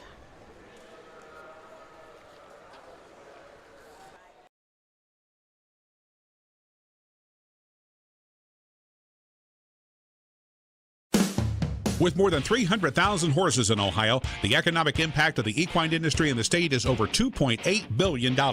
Much of that value comes from standardbred horse owners, breeders, trainers, and drivers who participate in the sport of harness racing. The mission of the Ohio Harness Horsemen's Association is to preserve, protect, promote, and serve the entire standardbred industry in Ohio and beyond. To learn more about the Ohio Harness Horsemen's Association, go to ohha.com. That's ohha.com. Cool Winds Farm is one of Ohio's premier standardbred breeding farms. Cool Winds stands the popular Dancin' Yankee, Jug winner Southwind Aussie, and the royally bred Western Fame. Cool Winds Farm is proud to present our yearling consignments at the Ohio Selected Jug Sale at Pickaway on Friday, September 12th, and at the Standard Bred Horse Sale in Harrisburg during the cool winds of November. When you need supplies for your horse, one name stands out: Big D's. Since 1976, Big D's Tack and Vet Supply has been the equine experts you can trust. Whatever your horse needs is available at Big D's Tack and Vet Supply. Visit the retail outlet in Streetsboro, Ohio, or order online at BigD'sWeb.com. Sign up for text messaging and receive $10 off your order. Big D's Tack and Vet Supply. We are back here at Knox County Fair. And scenic, beautiful. Almost heaven. It is. What's the name of this town again? Mount Vernon. Mount Vernon. But yeah. Yeah. It is an enjoyable, good racing. That was a great mile there. Again, when you have a hometown owner, yep, wins Barbara Eddy here in Mount Vernon, Ohio. That's in front of a hometown crowd. And a nice name, and something to crow about, and that reminds me of, because that's where Elwood Woody Willem is from, and we always is a big proponent of the wiener dog races, so we're having wiener dogs here at 4 o'clock. We will probably not bring those to you live unless we're just ending up with maybe we're going to end up with the harness races right about that time. Then we'll stay on, and so you can see them depending on how many heats they have. I've already seen some little wiener dogs walking around. I noticed they had them at Hilliard, and those wiener dogs do not even walk to they're carried. They're put in little baskets. Yeah. They're toted around. They're treated pretty special. These little race save dogs. All the energy. I think they went for $500. Oh, I know at Washington Courthouse it was $1,000 purse. Wiener take all. So pretty good purse. They've got this whole little circuit that Woody has come up with. A lot of the races, if you want to get in on at the fair, yep, you have to have harness racing or you're not in this circuit. He's not going out to other fairs. So just kind of an extra fun thing for the people in the stands. There was one dog that had up in the barn area. It looked like a automatic dust mop. Oh. A red, if the hair was long on it, and I says, but it brushed up the ground wherever it went. Put it right on the track and clean up. But yeah, they have their little toys that they shake, and there's one. We were up in Tiffin. Was it Tiffin? Yeah, of course it was Tiffin. And this. Pew! He was fast. Right fast. The other ones didn't even get out of the gate.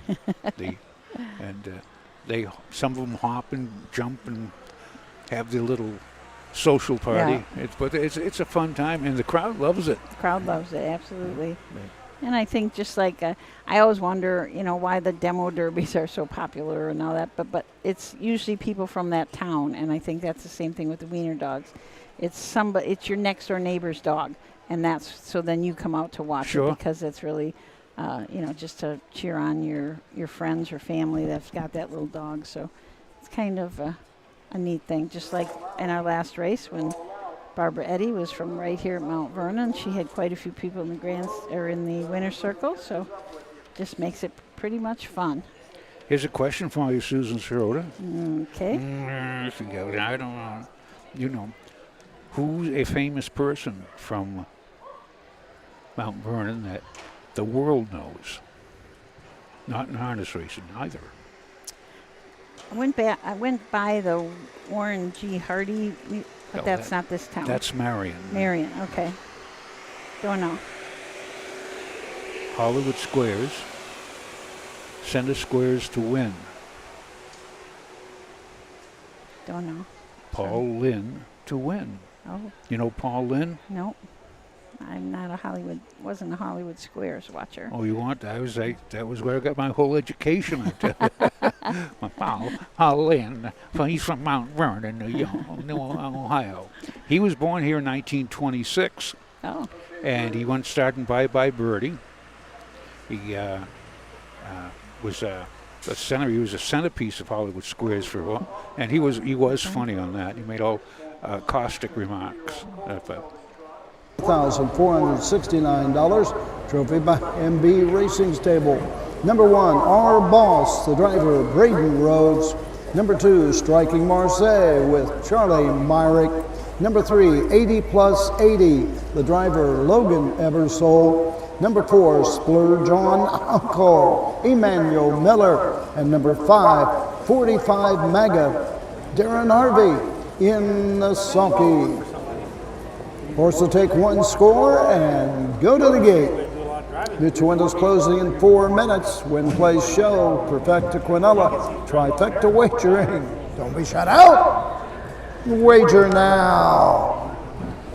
The trotters, they got very reputable trotters here. This Our Boss. I think I'll start out with Our Boss. Okay. Our Boss is a 3-year-old gelding by Enterprise. Owned by Kimber Clegg, trained by Betty Clegg, and driven by Nick Clegg. Brendan Rhodes is in the sulky. This year he's got 3 wins and 1 second in 9 starts. 14,000, almost 15,000 is card. 2, 5, and 3 at Hilliard. And last year picked up 20,000 with the Mark of Osiris at 2.7. This shows he won a good mile at Bucyrus, but he just was in a let's go Peters, Peters, and they went in 2-2, but he's coming off of 2 wins. I remember Nick wasn't too pleased that he got beat because it's just the way the race developed, and he got stuck back. But Our Boss is looking to win. He's currently 1-1. How come people can read the program like I can? I don't know. It amazes me. I don't know. Number 2 is Striking Marseille. Charlie Myrick trains and drives for Second Chance Stable. This is a Marseille out of a Striking Sabre mare, Strike 10. 4 starts in the year, has had 1/3. That was his last start at Carrollton in 2-7-1. But earlier this year at Northfield had a qualifier in 2-3-1 and a finished 6th, but did trot in 2-2-3. Number 3 is 80 plus 80. Old 160 here. This is a 3-year-old gelding by Clocked at 80 out of Dame Lindy by Lindy Lane. David Miller is the owner trainer. Logan Ebersol in the sulky. And 80 plus 80 has a mark of Wellston at 212. Last year at Woodsford, where's that? Susan Schroeder. Wellston? No, last year, Wilson. Woodsfield. Woodsfield, sorry. Woodsfield, where's that? In Ohio. Is it in Ohio? Yeah. I think you're lying. They don't have a fair at Woodsfield, do they? There's a Woodsfield. Okay. That's the first time I've seen that. Won't be the last. But did go in 2-3, which is a great mile. Shows 2-3 last week at Carrollton. So 80 plus 80 looks pretty good in here, too. Can trot. Number 4 is Splurge on Uncle. There we go, Monroe County. Mm-hmm. Never been there. Splurge on Uncle, Emmanuel Miller up for Herman Hagerman. Anthony Miller and Herman Hagerman are the owners. And Uncle Peter gelding out of a Cadabra mare. 9 starts this year, has had 3/3, had 3/3 right in a row. Has been trotting in 55-4. Number 5 is 45 Maga. Darren Harvey trains and drives. Aaron Miller, the owner. Millersburg. Been in 59 in Northfield. Looks like might be the best. And here they are for the 6th race at Knox County in Mount Vernon, Ohio. Here they come.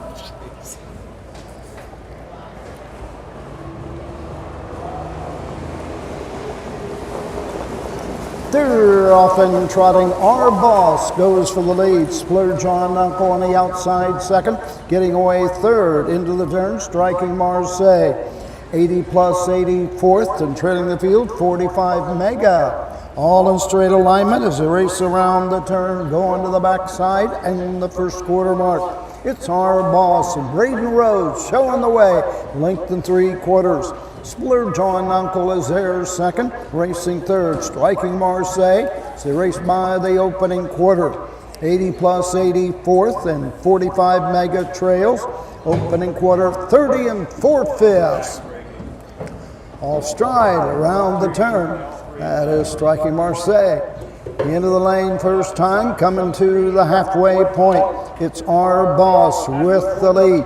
Racing right there second as they race over to the halfway point. It's Splurge on Uncle. Racing fourth is 45 Mega. Fifth is striking Marseille, and the trailer is 80 plus 80. Halfway home, 101, 2/5. They're spread out, going to the 5/8 mark. Our Boss continues to show the way, length and 3/4. Racing second as they race to the backside. Splurge on Uncle. Racing third, 45 Mega. Down the backside they go. Striking Marseille fourth, trailing the field 80 plus 80. The battle's on at the 3/4 mark. Splurge on Uncle up to challenge Our Boss. 3/4, 132 and 2.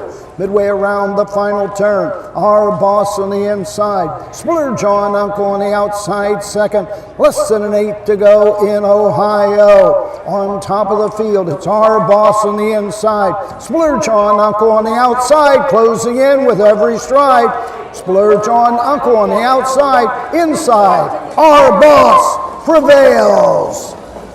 Splurge on Uncle second, 45 Mega was third. The mile, 2:04, 1/5.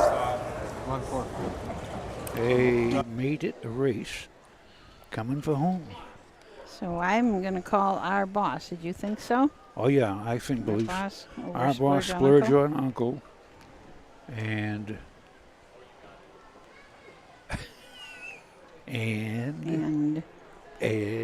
45 Mega. Yes. That's what I got. That is not official. 145. Take 'em alive. Mile in 2, 4, and 1. Slowed up a little bit coming home. Looked like they were getting a little bit tired. Let's see. They went down the back stretch at 30 and 4. You only have so much energy in a mile. And if you use it leaving, if you lose it going for the top and then going to the half, then you get a little tired, come for home. But of course, a good horse, a great horse, they have reserves as they go. Many moves. And some of them don't know the end of a mile. Yeah. And I've had them that they know exactly as soon as they hit that wire, they just basically, I'm all done. They want to sit down and have a cold beer. That's enough. Speaking of sitting down and having a cold beer, look at those lucky folks over there. Yep. I don't know. There's a lot of. They've had quite a bit of people at the betting windows. I mean, you have to get there early because they're lined up 3 deep at the betting window. So you need to wager now, as Roger Houston Wager says. now. And it's funny, they'll always have the hangers that they'll be peering over the shoulders. Who do they like? This. People like to wait till the very last minute. So we've got Braden Rhodes and Our Boss coming back to the winner's circle. Young Braden Rhodes. I can't remember how old he is. He is not old at all. That Braden Rhodes he's young, isn't he? He's young, yeah. Here comes the official winner. 6th race, hometown Colt Stake, 3-year-old Colton Gelding trot. Number 1, Our Boss. Home to Kimber Clegg, Betty Clegg, the trainer. Braden Rhodes in the sulky. 3-year-old gelding by Enterprise that don't even know my name. Home winner, 204 1/5. A lifetime mark for our boss. MB Racing Stable with the presentation of the blanket to our boss, Betty Clegg. Braden Rhodes in the 6.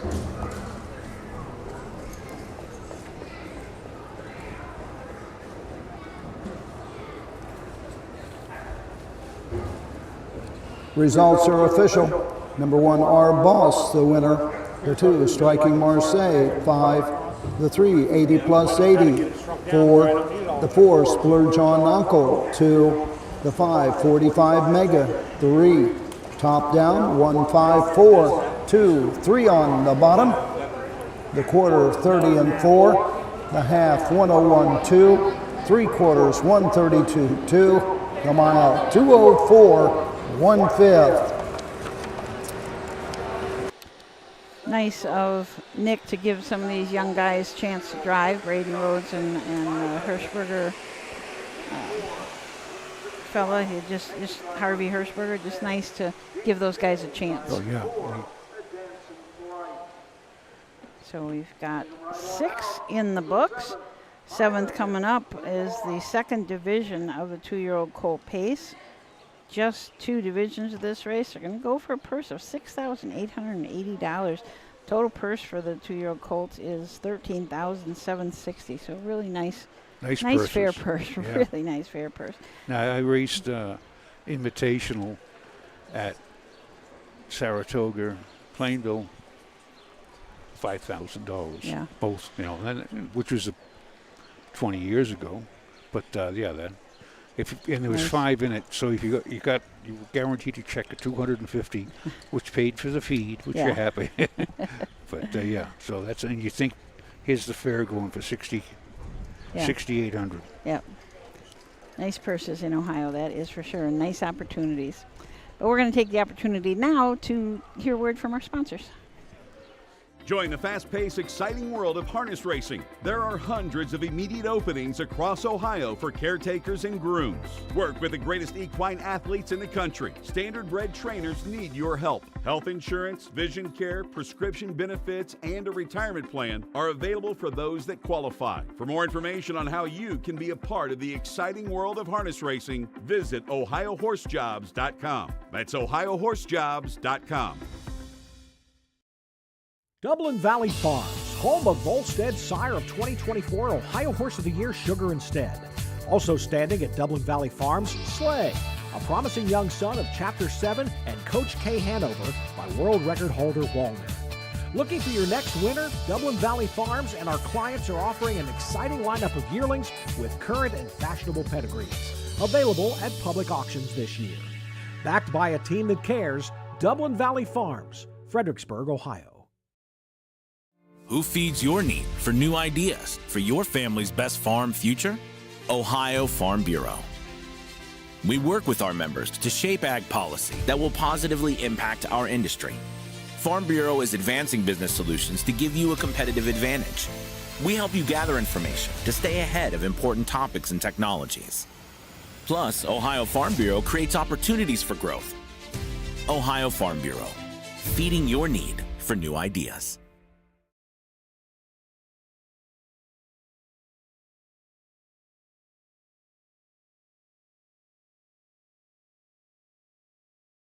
We mentioned earlier, it's the folks are good here. Yeah. I asked for directions about a third of a mile from the fairgrounds, and I says, "Where's the fairground?"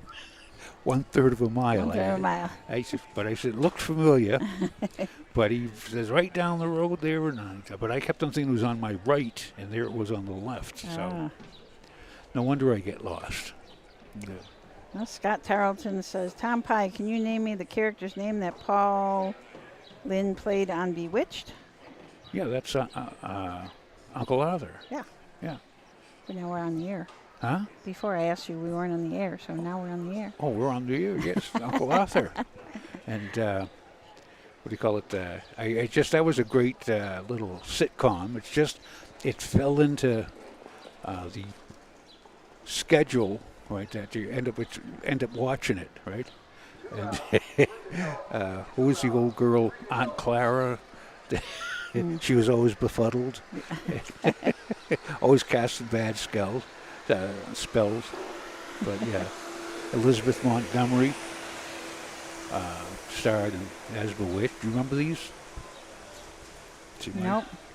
Now I wasn't a TV aficionado. I wasn't. I know. It sounds like he spent a lot of time in front of the TV when he was a kid. It was like a secondary thing. We playing cards or whatever. Yeah. I saw a question on there. Is there any mile fair tracks in Ohio? Mile-long fair Okay, somebody asked if there was any mile fair tracks in Ohio, and no, there is not. The 3 pari-mutuel tracks in the south are 5/8. The one in the north is a half. So I don't think we have a mile track to speak of. So just thoroughbred. Yeah, the thoroughbred tracks, but no. They don't count. No harness racing, right? They don't count. But yeah. So Scott, Tom probably knew that before Mark said it. So. Does anybody want to hear the theme song from Bewitched? No. Quiet. No, we don't. Quiet, they say. But yeah. But we're talking about one gal, she texted me, she says they were watching Smokey and the Bandit. And Burt Reynolds, who starred in Smokey and the Bandit, he knew a policeman, which they used in Smokey and the Bandit. They used to always say some beach. That's some beach. Oh. And of course we got some beach somewhere, right? Which was the cowboy there. What's his name? Blake Shelton. His song from 2005, Some Beach Somewhere. But Jackie Gleason, when he starred in the Honeymooners, which was on for one season, but they play the replays, and Ralphie Baby with Ed Norton. And one season back then was 30 or 40 episodes. Absolutely, as Chris just said, one season back then. Now it's 13 shows. Season. Yeah? Sometimes 8. Yeah. But yeah. Chris, you need a speaker. Either you put the speaker on or you don't talk to us. Yeah. No talking for you. Chris has got some little gems that he's putting in, but nobody can hear them. Yeah. Except us. But yeah, but again, as Chris said, they had one season. They had 39 episodes that they did. Wow. Or 26. It was a half. It was a summer replacement. Yeah. And they were. If the screen goes blank and we go off air, it's because Chris just plugged in his headset. Okay, so we're going to have the post parade for race number 7.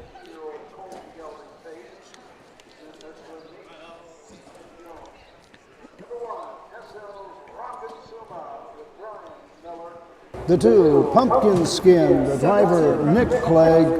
Number 3, Mountain Majesty with Darren Harvey. The 4, A Dancin' Flight, James Day. And number 5, Captain's Dance, Justin Irvine in the Sulky. Horse will take one score and go to the gate. Here's a quick trivial question. Okay. Just to think about. What movie was a segment from the Honeymooners featured in? Very popular movie. The Huh? Godfather. Put your speaker off. No. Now you think about it. I'll give you. It was on TV, and the character said, "I know this. I've seen this show." And the family looked at him and says, "What do you mean you've seen the show? It's brand new." There you go. Oh, Back to the Future. You got to get back in time. Back to the Future, the first one. They had the segment of Ralph dressed up as a robot. A robot. Ah. Good. Thank you. Spaceman. Spaceman, yeah. Spaceman. See that? Chris is back online, on air, and he knows the answer. Good man. Chris, I think Chris is a trivia buff. I know a lot about movies. Oh, I don't watch movies. I just. Well, let's take a look at the horses in this 7th race, the 2nd division of the 2-year-old colt pace. SL's Rockin' Suma. Brian Miller drives, trains for 7 Lick Stable from Dundee, Ohio. A Summa Cum Laude out of a Pet Rock mare. Rockin' the Blues has had one qualifier up at Northfield Park, a nice qualifier. Finished 2nd in 59-4, and then had a start at Northfield in a 2-year-old non-winners of 1 race and finished 5th in 58 flat. That is a good mile. Number 2 is Pumpkin Skin. There's Team Clegg. Kimber Clegg owns, Betty Clegg trains, Nick drives. 8 starts, 2 wins, 2/3 for this gelding by Summa Cum Laude. Has been in Circleville 2-4. That was our 2nd fair, too. That was a while back. But has Carrollton winning 2-4 and has been in 58 at Northfield. So Pumpkin Skin made a break last week. So Pumpkin get his act together this week. Number 3 is Mountain Majesty. Darren Harvey drives and trains for Wayne Mast and Eden Acres Farmstead. This is a Racing Hill out of an Arts Place mare. Has had just 1 start. That was at Cortland. Finished 5th, but paced in 2-9-3. Dancing Flights, number 4. James Day drives for Rick Mapes. Ricky Dean Mapes owns from Macedonia, Ohio. 2 starts, 1/3. This has been 2-8-4. This is his third lifetime start. Number 5. Captain's Dance. Justin Irvine up for trainer Rosie Weaver. Rosie owns this horse along with David Jury, a Dancing Yankee out of a Captain Treacherous mare. This horse has had 2 starts, 1 win. That was at Northfield in 156-4. Also won his first lifetime behind the gate in a qualifier in 58-4. So Captain's Dance looks pretty tough from the 5-hole. Here's Roger. They come.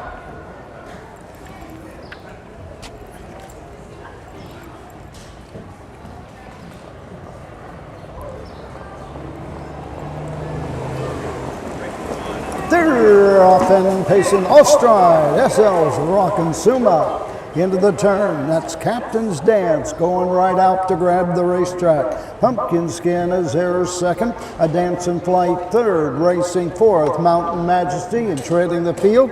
SL's Rockin' Suma to the backside and the first quarter mark. It's Captain's Dance and Justin Irvine showing the way by 3.5. Pumpkin Skin is there 2nd. Racing 3rd. It's a Dancing Flight 4th. The Mountain Majesty and treading the field. SL's Rockin' Suma. Opening quarter in 31 3/5. Midway around the turn, going to the 3/8 mark. Captain's Dance, Justin Irvine leads by 2 1/4. Pumpkin Skin and Nick Clegg right there 2nd. It's a race into the lane first time, coming to the halfway point. Racing 3rd. That is a Dancing Flight. 4th is Mountain Majesty, and further back, SL's Rockin' Suma trails the field at the halfway point, 1:03. Into the turn, going to the 5/8 mark. Captain's Dance, been there every step, leads by 2 1/4. Pumpkin Skin is there 2nd. A Dancing Flight 3rd. Racing 4th, Mountain Majesty, and trailing the field, SL's Rockin' Suma. Down the backside, appears to be a 2-horse battle from here.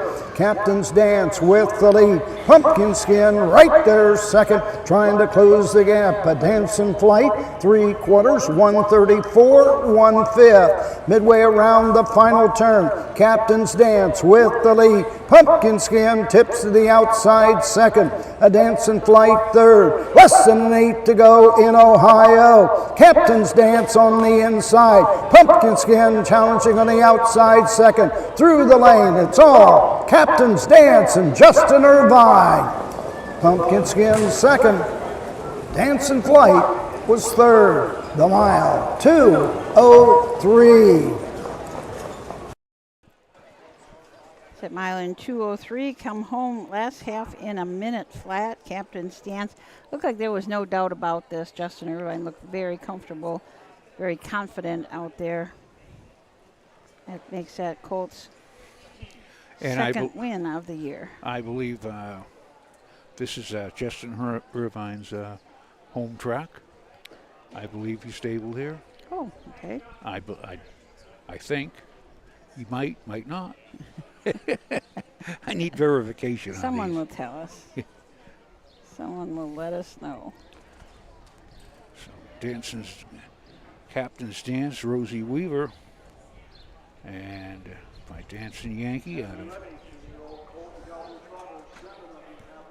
I mean, this colt has been racing really well. He had a qualifier at Northfield that he won in 58 and 4.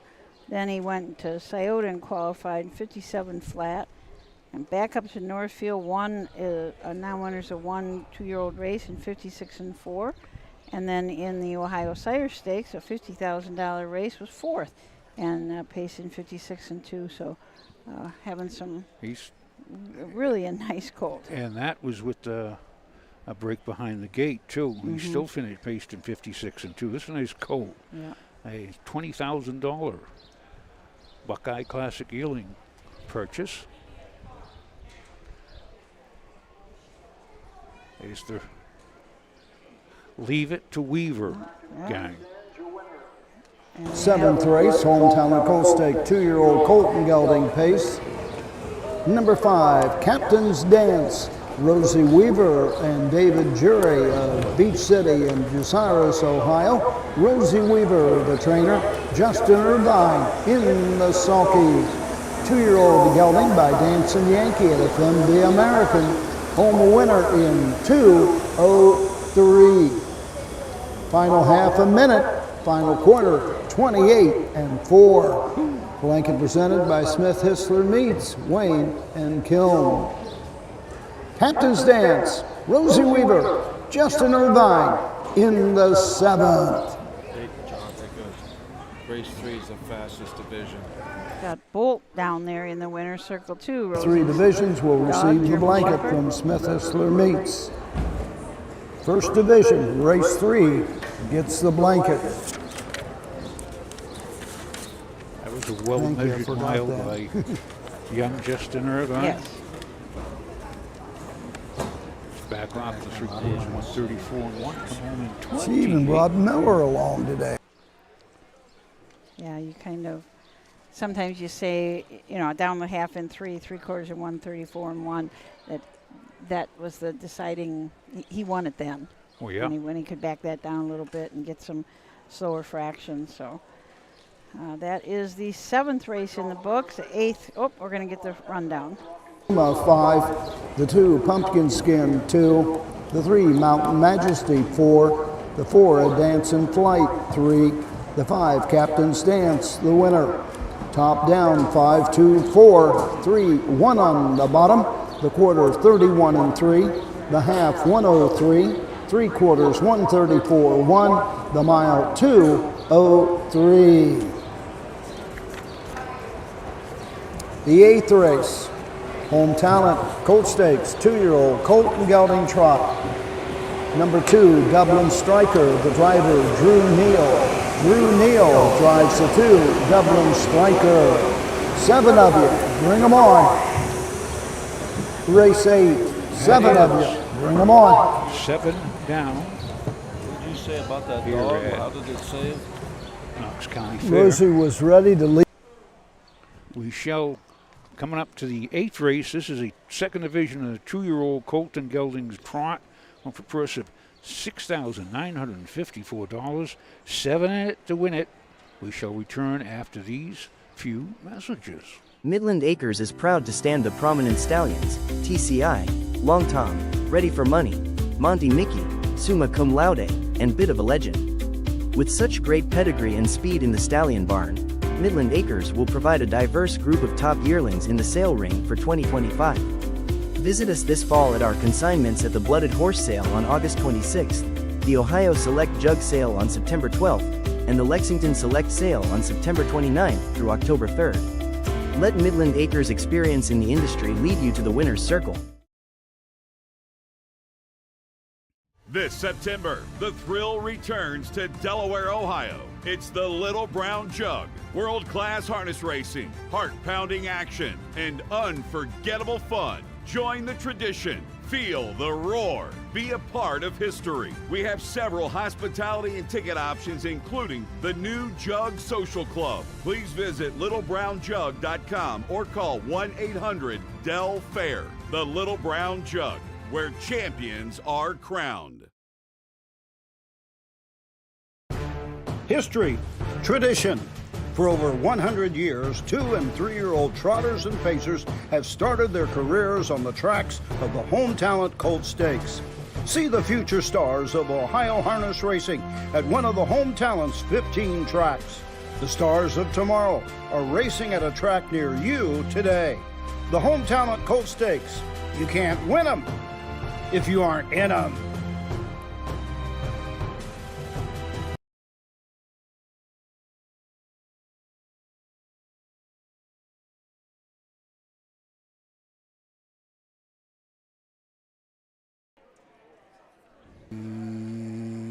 We're back. Susan Schroeder, Tom Pye, the harness guy, and Chris Santa Catalina. We are here at Knox County Fair. We're up to the 8th race.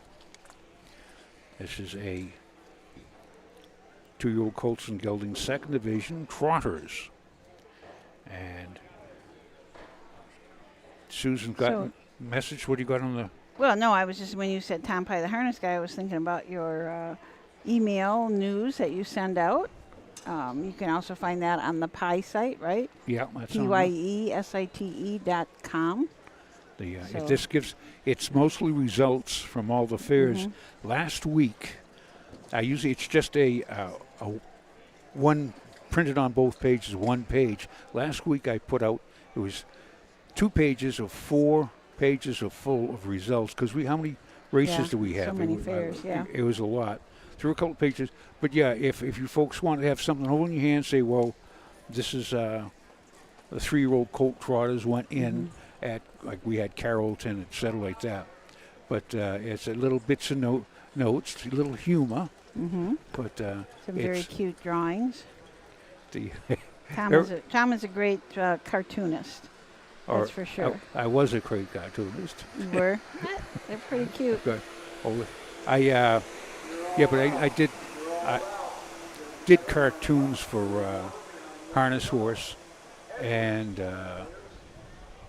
Times in Harness, and did a couple other papers, and then Tucket, Inquirer and Mirror, Sun Chronicle, Foxborough Reporter, little small editorial page things, and but I did that for 15 years as a side thing till I lost my humor. But there's always, you can smile about something. But yeah.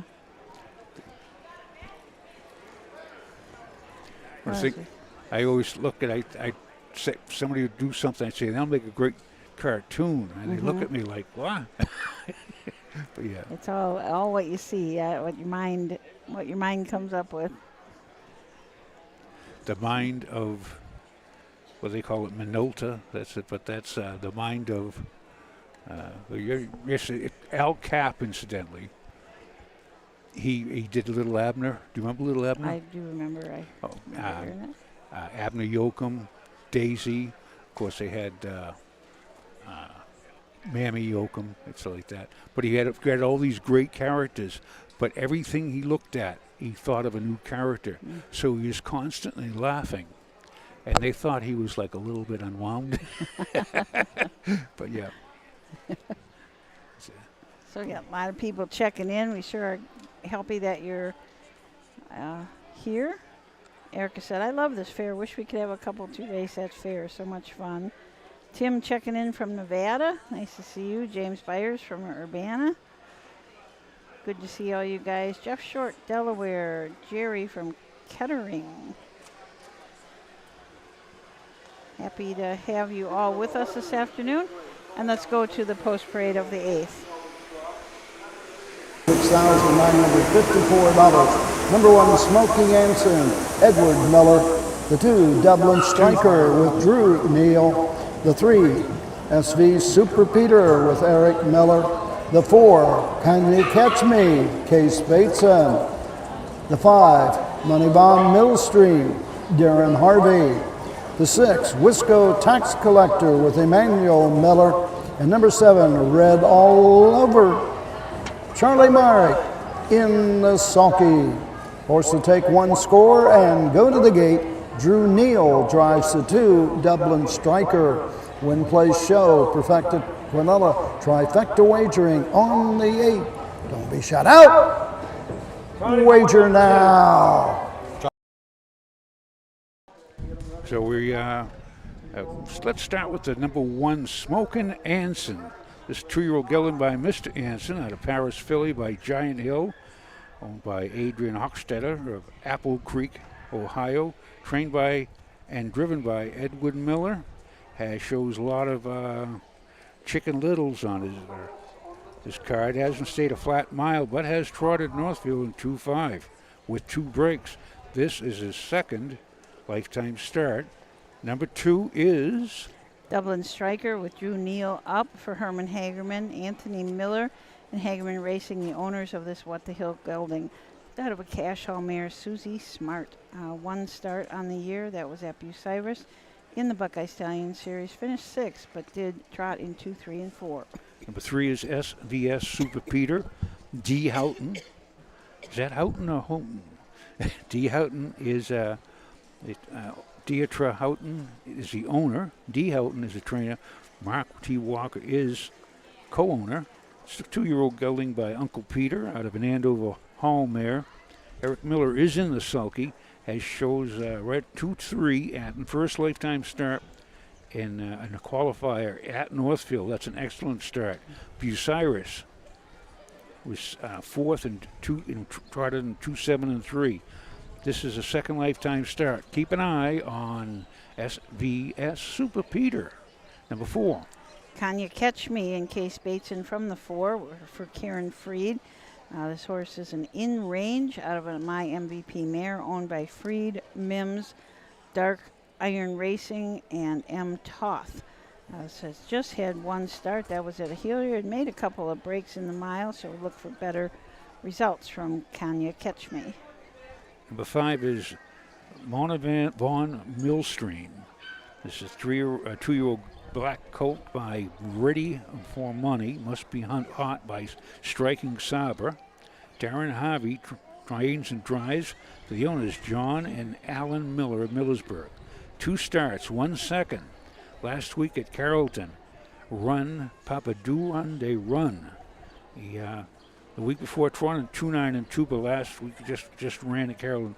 I believe that was an off track up there. But this is be a 3rd lifetime start. Number 6 is Wisco Tax Collector. Emmanuel Miller drives for Herman Hagerman, Hagerman Racing. A What the Hill gelding out of a Yankee Glide mare. Passport to Love. 4 starts on the year, 1 win. That was the last start at Hilliard in 2:10 and 4. Also finished 2nd at Marion in 2:15 and 3. This horse was sold at the Heartland sale, which is a sale in Minnesota. Minnesota? Do you know anything about Minnesota? I do. Susan Schroeder, incidentally, is a member of the Hall of Fame in Minnesota. Wisconsin. I knew it was close there. What are those states over that way? But yeah, what are those states? That's west of Ohio. Yeah. Number 7 is Red All Over. They go head to the starting gate. Charlie Reddick, owned a trainer and driver for Richard Mayers of Worcester. Just coming off a win at Bucyrus and by a neck in 2, 5, and 3. This is his 4th lifetime start. Has 1 win out of 3 starts. Keep an eye on Red All Over. Starts from the 2nd tier. And here's Roger Houston, the Hall of Fame voice from Mount Vernon, New York. Yeah, Mount Vernon, New York. How about Mount Vernon, Ohio? And the Knox County Fair. What are those? The gate swings into the stretch, and here they come.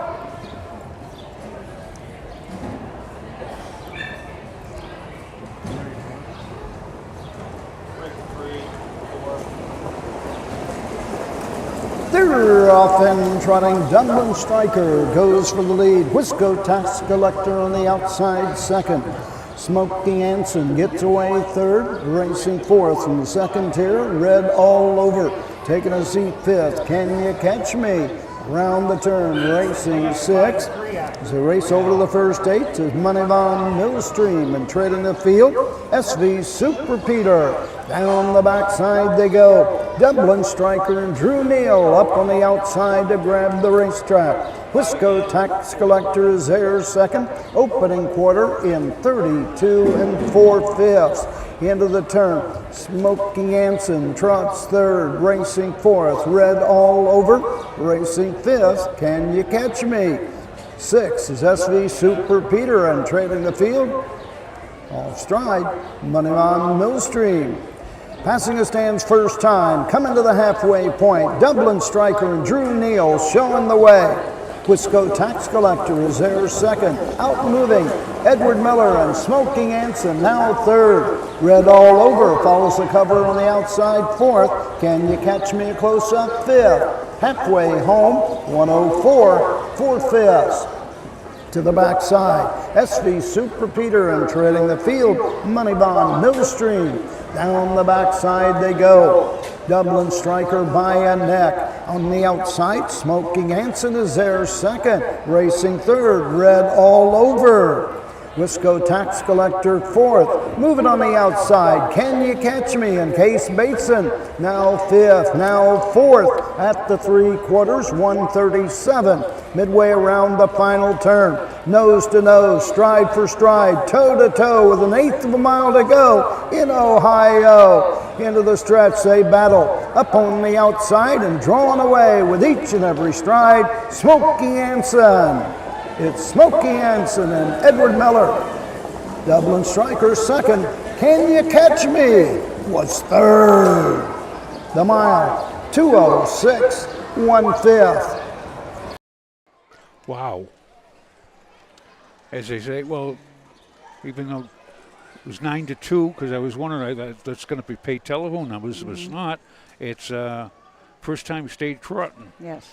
And what, it took a Looked lifetime pretty mark? good. Yeah, when he got out around the last turn, he just kind of drew away. Raced really, really well. Yeah, they can't put that down there, can they, Chris? Not yet. Must be something for the wiener dog. Wiener dogs are coming in like crazy. There are little puppies everywhere. I just saw one kid. You know how you lunge a horse? Yeah. You stand in the middle and the horse runs around you. Well, this little dog was doing the same thing. The kid was standing there and the dog was just running. He's ready. He's ready. Yeah. Either he's going to wear him out or he's not going to. Either he's going to race good or bad. Mad Hatter, Widger Boys, and Cool Augustus. Get them ready. Race 9. So here comes Smoking Anson back to the winner's circle. 3-7-5-4. Drew Neal on the 2 with trotting hobbles. Got a break on the 3. The grandstand is filling up for these puppy dogs. But you know the great thing is that they're going to get to This gets a trophy? Yeah, this gets a races, so that's really a good thing. Edward Miller in the winner's circle here, waiting for somebody to come and hold his horse. Unusually, he's got purple. His Edward's colors are purple and green, purple and gray and green. And the horse has a purple hood Trophy on, winner green for the home talent Colt Stake 2-year-old Colton Gelding right trot. there, Number like 1, that Smoky is Anson. Adrian Hostetler of Apple Creek, Ohio. Edward Miller trains and drives 2-year-old Gelding. Mr. Anson of the Paris Filly. Home winner in 2:06 1/5. Final half 1:02. We'll make that 1:01 and 2. Final quarter 29 and 1. The fastest division, thus the trophy winner, Smoking Anson and Edward Miller. This blanket presented in memory of John Red Shaw.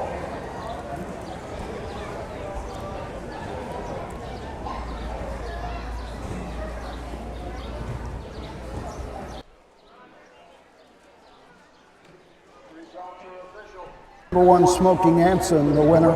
The 2, Dublin Striker, 2. The 3, SV Super Peter, 6. The 4, Can You Catch Me, 3. The 5, Money Bond Millstream, 7. The 6, Wisco Tax Collector, 5. The 7, Red All Over, 4. Top down, 1, 2, 6.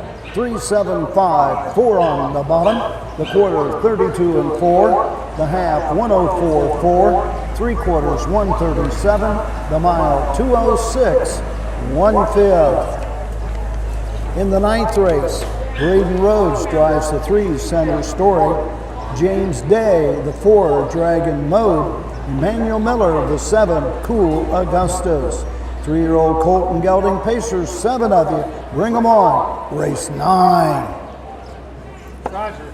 So Yeah. someone Parents, man, asked, a man or a woman? Tim asked how many Millers are racing today, because there was 3 in that race, and we do have 5 Millers driving today. We got Brian Miller, Daniel Miller, Edward, Emmanuel, and Eric. So quite a few Millers in. We have a lot of Millers in this A lot state. of Millers in there, and there's Absolutely. one Miller, he's weighs less than 100 pounds. Of course, you know him, he's Miller Light. Oh, no. Oh, no. Okay. We're going to take a break to recover We from need a that break. one. We do. Let's take a break, and we'll be back with race number 9 in just a few minutes.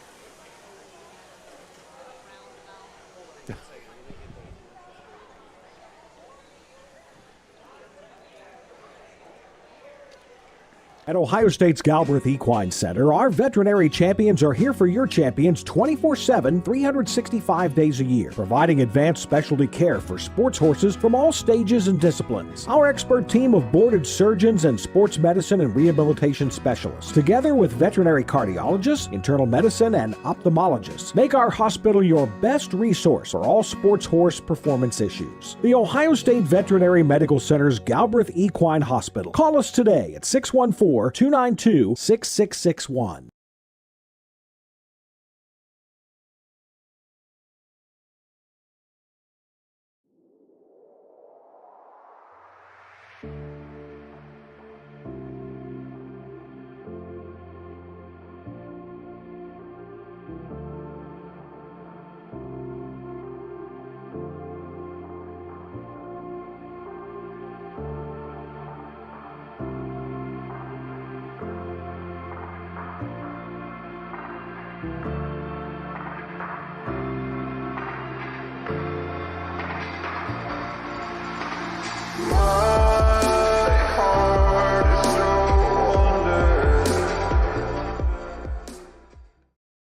When you need supplies for your horse, one name stands out: Big D's. Since 1976, Big D's Tack and Vet Supply has been the equine experts you can trust. Whatever your horse needs is available at Big D's Tack and Vet Supply. Visit the retail outlet in Streetsboro, Ohio, or order online at BigD'sWeb.com. Sign up for text messaging and receive $10 off your order.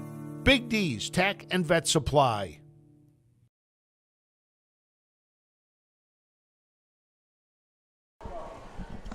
Okay, welcome back. Welcome back to Mount Vernon. 9th race coming up. The grandstand is getting very full because of the wiener dog people are crowding in here. Everybody wants to see their kids or their neighbors or their sisters' wiener dog race. Cousins, don't So, forget the yeah. cousins. They got. But like I said, you know, sometimes you think, oh, is this really, is it a good thing? But it's bringing a whole bunch of people in here that have maybe not seen harness racing. And we've got 3 more races to go. So they're going to get to see some good races today, and maybe they'll come back. Maybe they'll be back here tonight. Wiener dog races are scheduled for 4. We should be really close. It's 3:23 right now, so we got 3 left. It should be right around 4. So hopefully if those A little later, won't you? maybe a little later, yeah, by the time they get the starting gate out and everything for the wiener dogs. Best thing about wiener dogs, they don't have to warm them up, or they're ready to race. Yeah, right ready there. to race. Boom. Although, like I said before, this one kid was lunging his little wiener dog. He was going around this kid and really fast. It's a nice This race. grandstand is like getting packed. Yeah, it is. Are they going to force us out? Like I know we always kind of take up a lot of space. we try and consolidate as much as we can, but we have a lot of stuff and it takes a lot of space, so I hope people don't get upset. And also, we always take prime real estate in the grandstand too, because we want to be as close to the winner or close to the finish line as possible. So we kind of we're right take at up a lot of space. The camera's right on the finish line. Yeah, right? yep, we're pretty. And Susan's pretty a little close. bit to the left, I'm to the right, and but good view. So the Absolutely. ninth race coming up. Yep, got a couple of driver changes in. I think that looks like they are almost all out. Waiting for a couple more to come out of the barns. You can see them walking down the hill. This is a hilly place. I mean, it's the whole fairgrounds is down in this kind of a valley, goes up on either side. So the grandstand sits down in it. It's really nice. Really nice area. You do have to walk up. I'm going to have to walk way up to go back and get my car because it is way up the hill. As I'm like halfway over to the grandstand, a guy says, "Hey, I hear they're talking about towing those cars that are those cars that are in that area." And I went, well, it's too late. They won't take my car, I'm sure. The first fair I went to, could have been Circleville. And of course, when you're in the grandstand, and everything's going around and you're doing all this, and I went out to get my car to get something, and they were both ready to hook it up. They says, "We've been paging whoever owns this, please come get it." Oh, wow. And I know they were going to tow it because they had Massachusetts plates on it. Oh, and sure. they says, "We'll get this guy." Get him. But yeah, but I didn't hear anything. Here they are. They're on the track. They are milling around. I got 2, 4, 6, and I guess they're waiting on one more. And one more.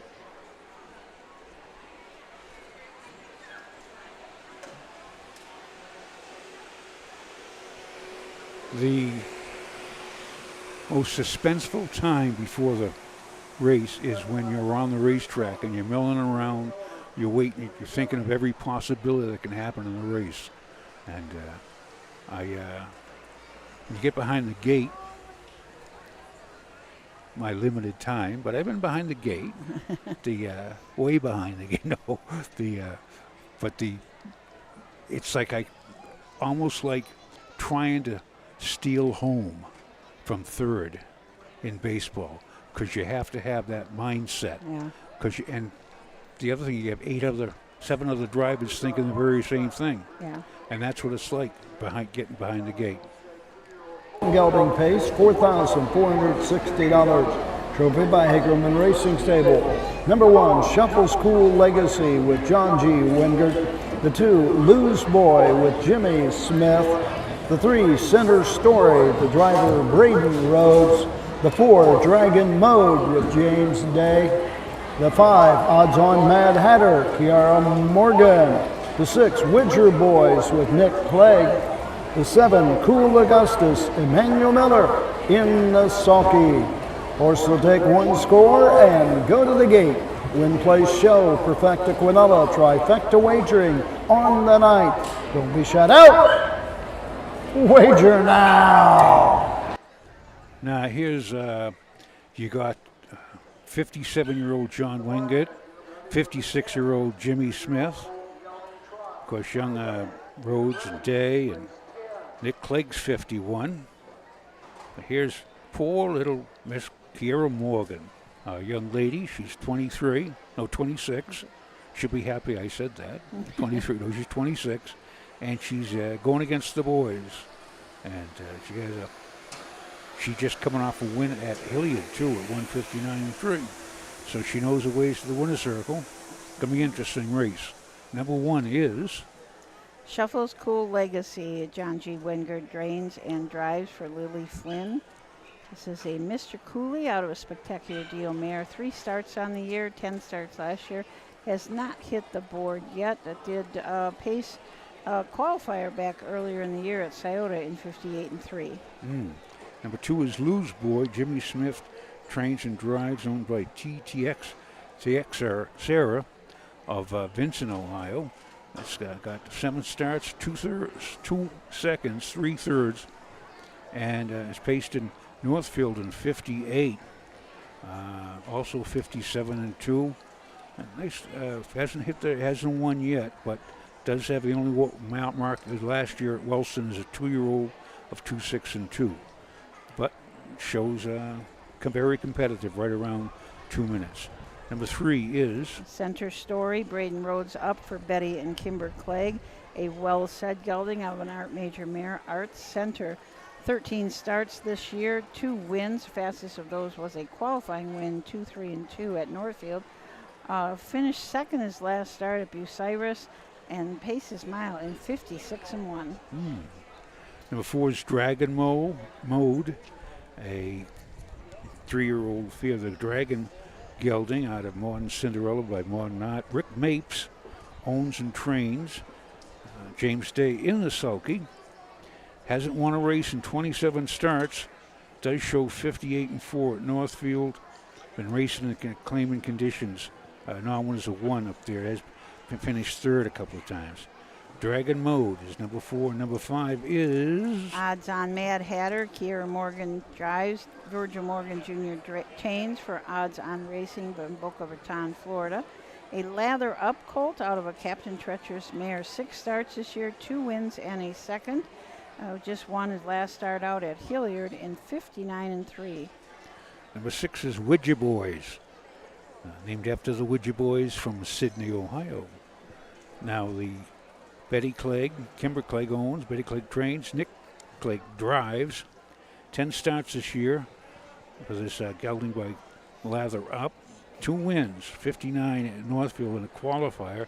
Shows 58-3 at Bucyrus last week, or was it just a couple of days ago? So on the 17th, it's made 6,000 so far this year. Widger Boys, and number 6 and number 7 is Cool Augustus. Manny Miller up for Amy Wengard. Amy co-owns this horse along with Herbert Steele Nicholson. A Mr. Cooley out of a Survivor Gold mare, Twinkie. 3 starts on the year, 13 starts last year. It does not have a win yet. Does have some braking problems, so we hope that Cool Augustus stays flat today. It's an open field. Current favorite is the 5 at 1-2. Odds on Mad Hatter and Kiera Morgan. Go girl. You go girl. Here they are. Here's Roger Houston to the call of the 9th from Mount Vernon, Ohio. Stretching. Here they come.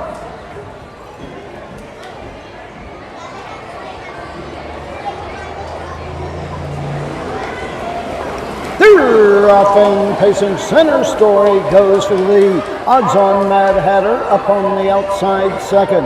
Getting away third is Lose Boy. Into the turn, Widger Boys fourth. Dragon Mode fifth. Shuffle School Legacy sixth. And trading the field, Cool Augustus. Down the backside, going to the first quarter mark. Odds on Mad Hatter and Kiara Morgan show the way by a length and a quarter. Center Story is there second as they race over to the first quarter station. Opening quarter in 30 seconds flat. Into the turn, Lose Boy third, racing fourth, Widger Boys. Fifth is Dragon Mode, racing sixth. Around the turn, that is Cool Augustus. And trading the field, Shuffles Legacy. Into the lane first time, coming to the halfway point. Odds on Mad Hatter leads them by a length and a quarter. Right there, second is Center Story. Lose Boy third, halfway home in 1 minute, 3/5. Into the turn they go. Tipping to the outside, now chasing. That's Nick Clegg moving up with Widger Boys, now fourth. Racing fifth, Dragon Mode. Sixth is Cool Augustus and trailing the field. Shuffle School Legacy.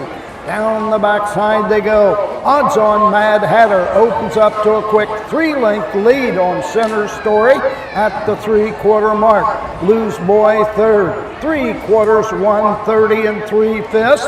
Third panel in 30 seconds flat. Odds on Mad Hatter by 2.5. Center Story trying to close the gap second. Loose Boy third. Less than an 8 to go. It's Odds On Mad Hatter with the lead. Center Story second. Through the lane, it's all Kiera Morgan. Odds On Mad Hatter. Center Story.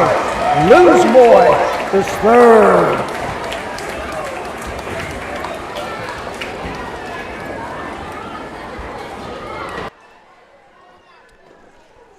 I didn't catch the final time. Did he give the final time? I didn't hear it. They lost me at the 3/4. 3/4, yeah, 3/4 and 1:30 and 3, I know. So the 5, Odds On Mad Hatter and Kiera Morgan winning this division of the 3-year-old colt pace. And Center Story was second. And unofficially Lose Boy third. 5-3-2 just for you. And Kiera.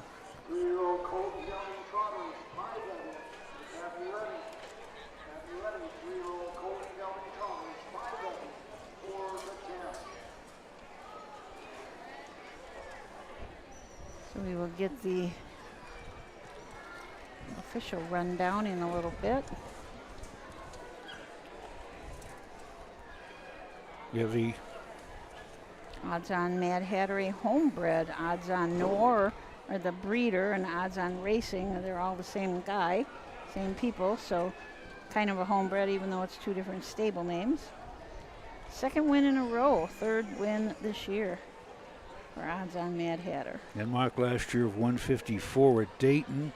Also earlier this year, paced in Scioto in 151 and 2 was second. And that was with Dan Noble in the sulky. Kiera rated that mile perfect. Yeah. And she just drew away from the field.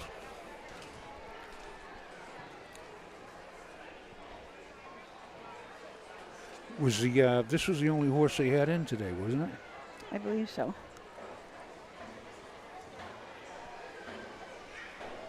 Yeah. Yeah.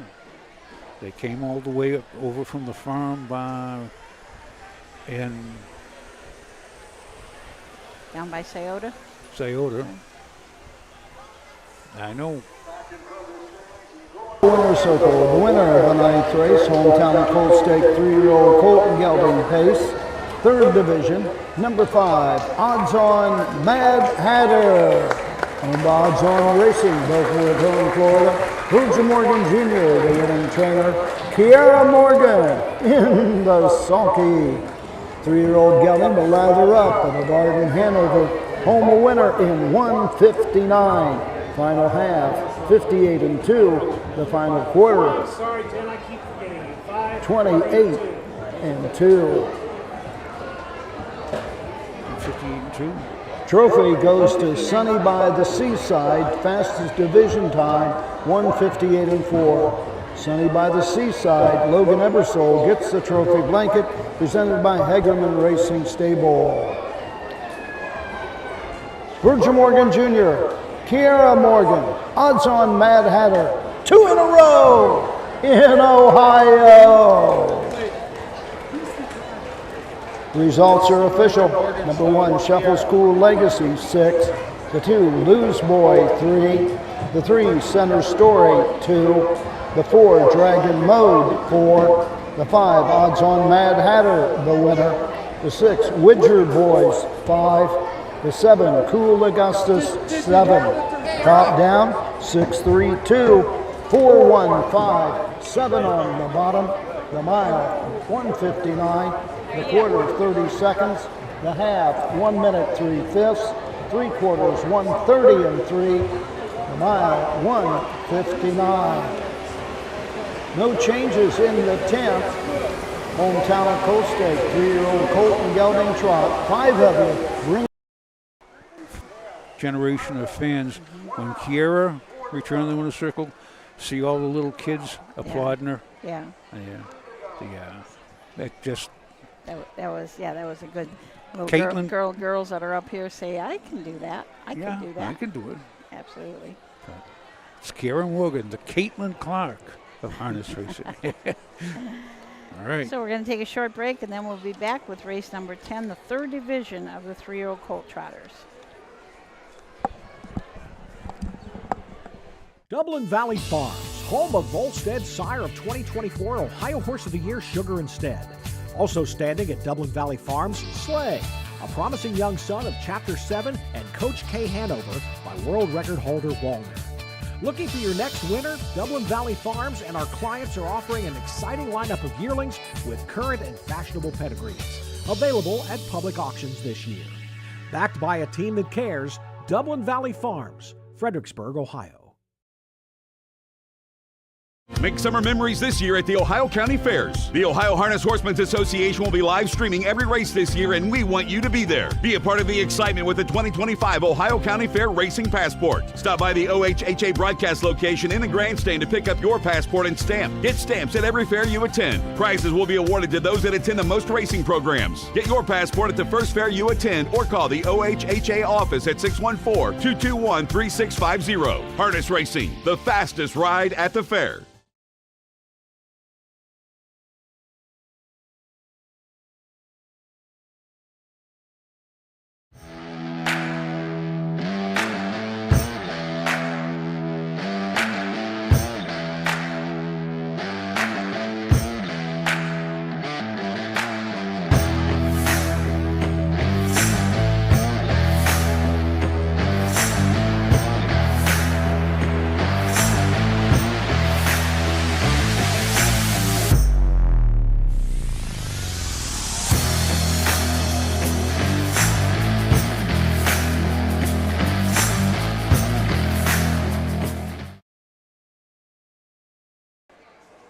Welcome back to Knox County Fair in Mount Vernon, Ohio.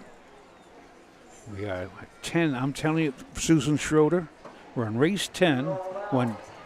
Two more races to go for the Wiener Dogs races, but this grandstand is packed. Yep. And all the kids and the mamas and papas, and this great little promotion. Yeah. But Get them in the stands.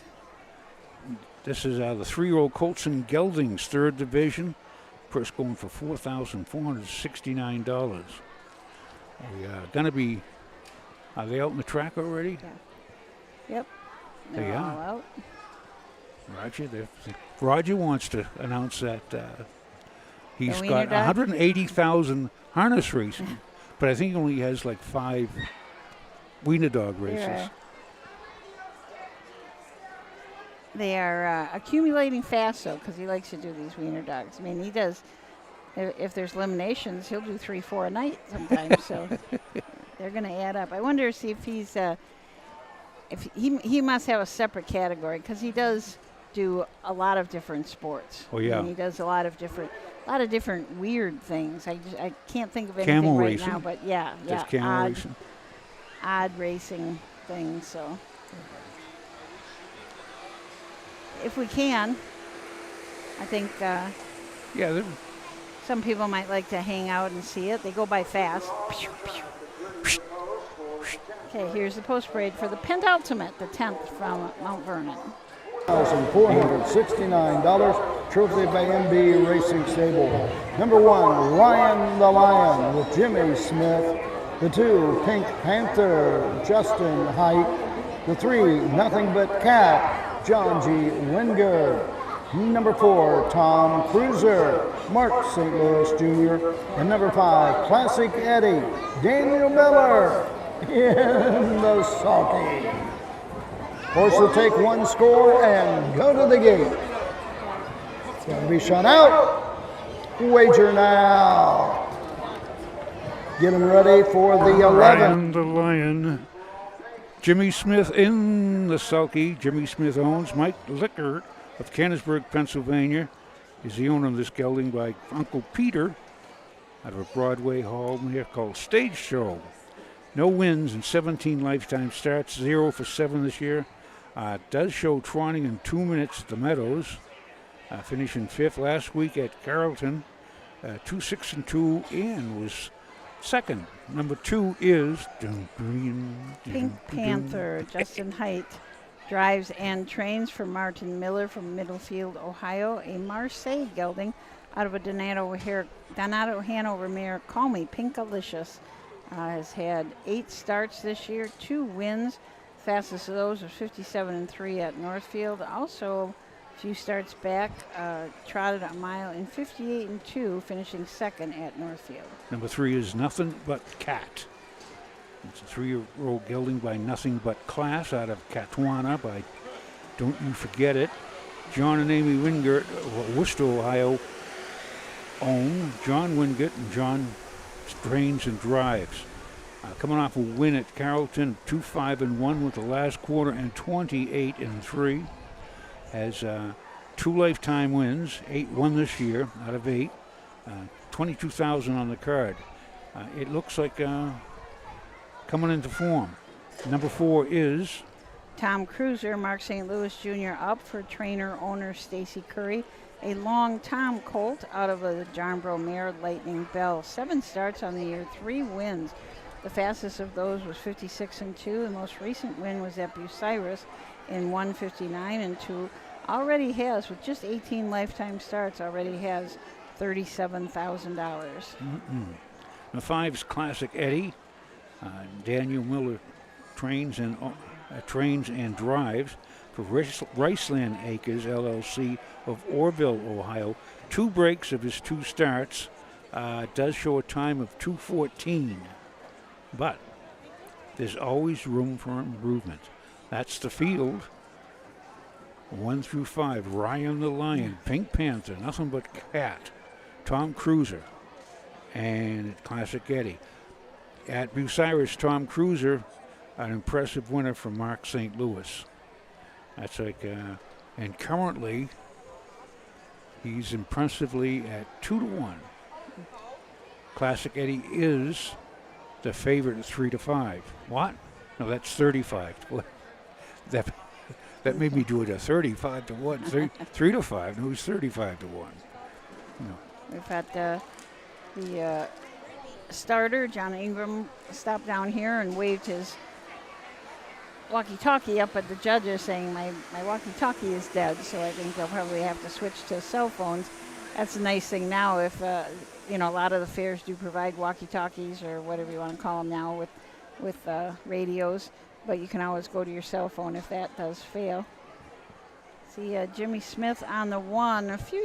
Quite a few years back, I was doing some work for a harness company and worked with Jimmy Smith. He is a very innovative horse trainer. Comes up with all sorts of different equipment.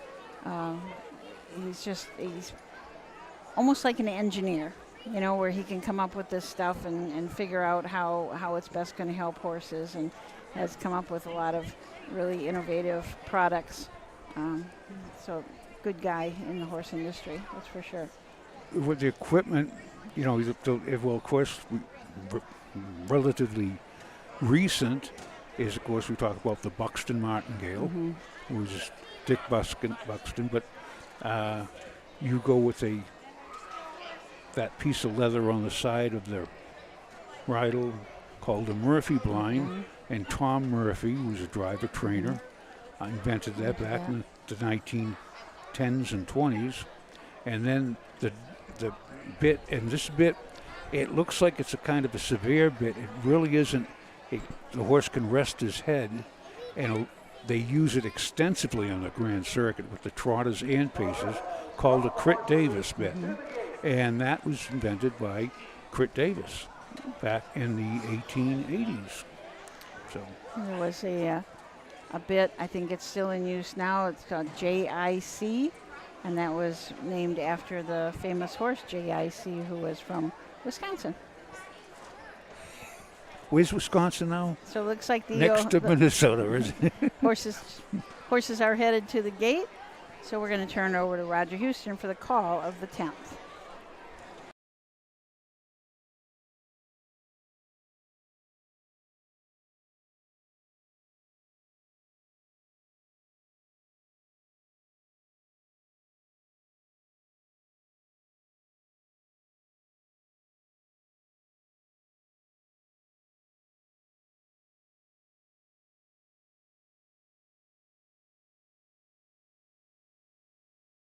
Nothing but Cat for the lead. Ryan the Lion gets away second. Tom Cruiser settles in third. Into the turn, Pink Panther fourth. Up on the outside, Classic Eddie as they race around the turn, going on the backside in the first quarter.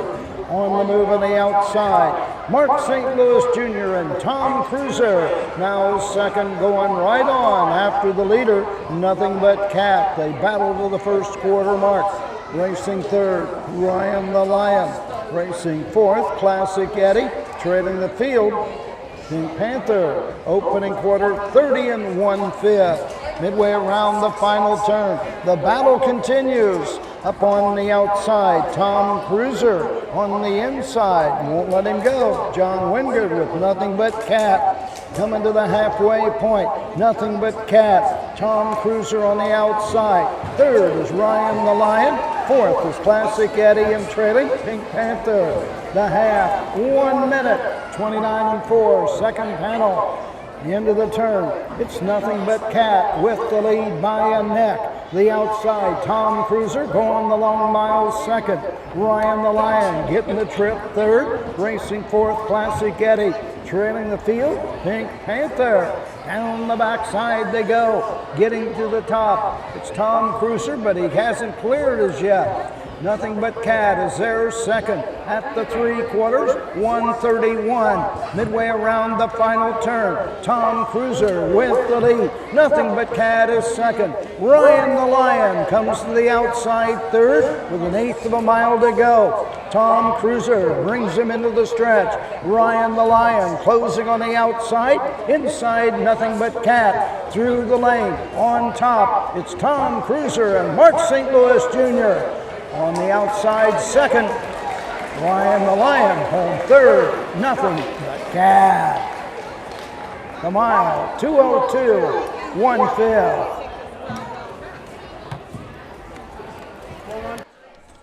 So Tom Cruiser and Mark St. Louis Jr. winning that in 2, 2, and 1. Hung out. Parked every step of the mile. Yeah, it was. But it looked like he was just kind of comfortable sitting there, wasn't trying to rush him or anything, just sat and waited out that other horse. Ryan the Lion came out to be second, Nothing But Cat was third. Those are that my was unofficial an results. example of that wore out Nothing But Cat. Yeah. He'd been in 56. That's a good mile out to Scioto, but he really isn't quite the level that Tom Cruiser is. Mm-hmm. They're ready to bring. You're rushing them out. They want these puppy dogs want out those here. dogs to race. Yeah, they had a 4 o'clock post time. I don't know. Maybe they're dragging them a little bit. Maybe they don't want to drag them. I don't know. No wagering on the wiener dogs. That's illegal? Oh, okay. No wagering on dogs in Ohio. Shucks. Colton Galvin trot. Yeah. Number 4, Tom Cruiser. Stacy Curry of Thornville, Ohio. Stacy Curry, the trainer. Mark St. Louis Jr. in the sulky. 3-year-old gelding by Long Tom at a Lightning Bell. Home winner in 2:02, 1/5. For Tom Cruiser, 2 in a row in Ohio. Trophy blanket goes to the first division. Let's go to Paris and Edward Miller in 2 minutes and a 5th. Let's go to Paris. Edward Miller, trophy winner in the 3-year-old colt and gelding trot. Tom Cruiser by Long Tom. That's another winner from Midland Acres, the home of Long Tom.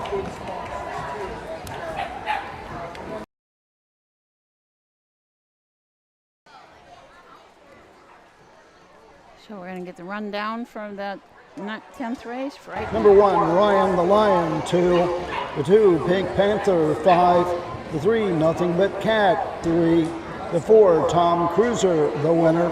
The 5, Classic Eddie. 4, top down. 2, 5, 3, 1, 4 on the bottom. The quarter, 30 and a 5th.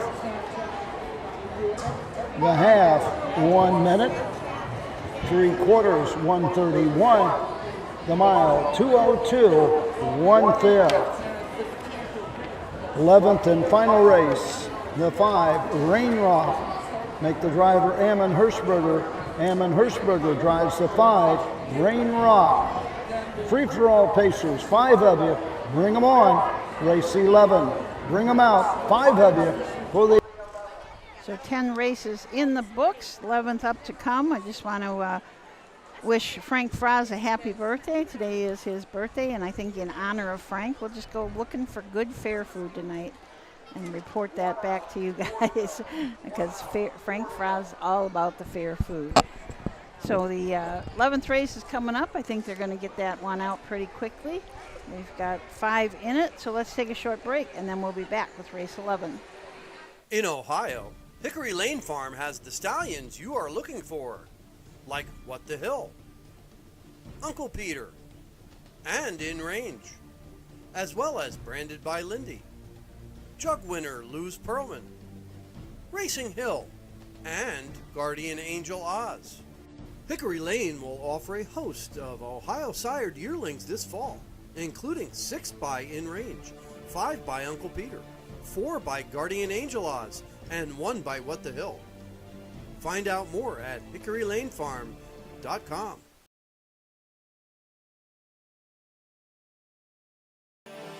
The roots of harness racing are born at the county fair. For over 150 years, people have gathered to watch horses battle it out for fame and glory. Catch the thrills this summer at an Ohio Fair Racing Conference County Fair. The OFRC races at 22 fairs in 20 Ohio counties. Trotters and pacers put it all on the line to be called the best in the Buckeye State. The Ohio Fair Racing Conference, where the path to greatness begins.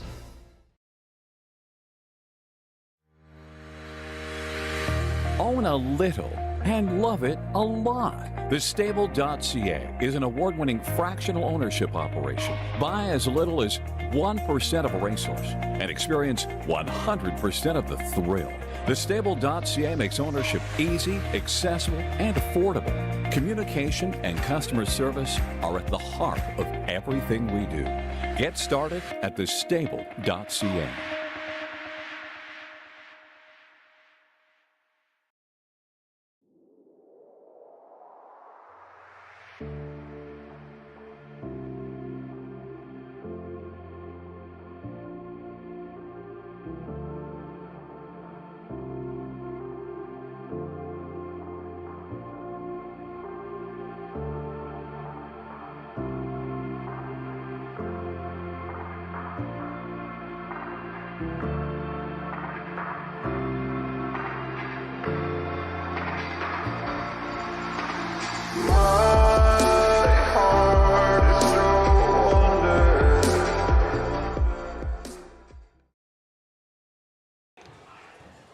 Okay, welcome back to the final event here at Mount Vernon. We've got a really nice crowd here. The Wiener Dogs are going to be on after the 11th race, harness racing. So there's a lot of people in the stands to watch these final couple races. We've been really spreading the love around a lot. Edward Miller is the only driver with 2 wins. Everybody else just with 1. And Edward and Betty Clegg as trainers both have 2 wins. So a lot of people going home with some extra money tonight. 11th race coming up is the Hunter Myers Memorial Free-for-All. We've got 5 in it. 1 driver change. Eamon Hirschberger will drive the 5. And it looks like we're about ready for the post parade from Roger Houston. Myers Memorial free-for-all pace for a purse of $700. And these are the horses for the free-for-all. Number 1, Ranger Alert, the driver Logan Ebersole. The 2, Just a Bit of Charm with Michael Durantz. The 3, Hard for One Guy, Harvey Hirschberger. Number 4, Cherokee Joe A, Emmanuel Miller. And number 5, Rain Rock, Ammon Hirschberger in the sulky. Horse will take 1 score and go to the gate. Win, place, show, Perfecta Quinella, trifecta wagering on the 11th. Don't be shut out. Wager now. So let's take a look at the horses in this 11th race. The one horse is certainly an Ebersol family horse. Logan Ebersol drives, Jeff Ebersol trains, and Linda Ebersol owns and bred. This is a 9-year-old by Pallone Ranger, 226 lifetime starts, 19 wins, a 3-year-old mark of 153 at Northfield. Last year took a record of 155-1 at Northfield Park. Just a Bit of Charm and Michael D. runs from the 2-hole. Michael also trains for Fly Fancy Stables. This is a 9-year-old mare by Heston Blue Chip. This horse has had 218 lifetime starts, 28 wins, 29 seconds, 35 thirds, $186,000 earned, and a 6-year-old mark of 153 at the Meadows. Number 3 is Hard for One Guy. Harvey Hirschberger owns, trains, and drives. This is a 4-year-old Fear the Dragon gelding out of Gracie's Parade by Royal Majesty. 52 lifetime starts, 11 wins, 56,000 mark of 155-3 at Delaware. Delaware has been pacing right around 2 minutes at the fairs. Interesting. Been in the Signature Series, been the Open at Hilliard. Number 3, Hard for One Guy. Number 4 is Cherokee Joe A. Emmanuel Miller up for Herman Hagerman. Hagerman Racing, Mount Vernon, Ohio. An 8-year-old gelding by 4A Reason out of Stonebridge Regal Mares. Horse, he's had 83 lifetime starts, 11 wins, 15 seconds, 7 thirds, made almost $89,000, and has an 8-year-old mark of 153-2 at Scioto Downs. Number 5 is a Rainrock. Ammon Hirschberger is driving for Kurt Letley, owner and trainer from Vernon, Ohio. 4-year-old gelding by Wells Said. 7 starts this year. No wins, but 2 seconds and 1 third, made $8,600. Last year had a good year. 23 starts, 8 wins, 3 seconds, 5 thirds, $50,000 on his card. Mark of Scioto of 52-4. He's been chosen his card Northfield, 53-54, second and third. A nice colt. This is a good field, Susan Schroeder. Very good field. And I was just down through the crowd. In Wienerland, there's loads of wiener dogs down there. The place is packed. Yeah, absolutely. And so they're going to see a nice race now, and then we'll decide afterwards if we're going to hang on. It just depends how long it takes them to get going with the wiener dogs. But don't forget tonight, come right back here at 6 p.m. Post for the night card, and also at Tiffin, 6 p.m. So you'll have lots to race. I just got a hot tip on a dog down there. You did? Yes.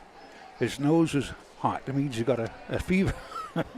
No, I tell you, it's interesting. It's just amazing. Here they are for the call of the afternoon finale.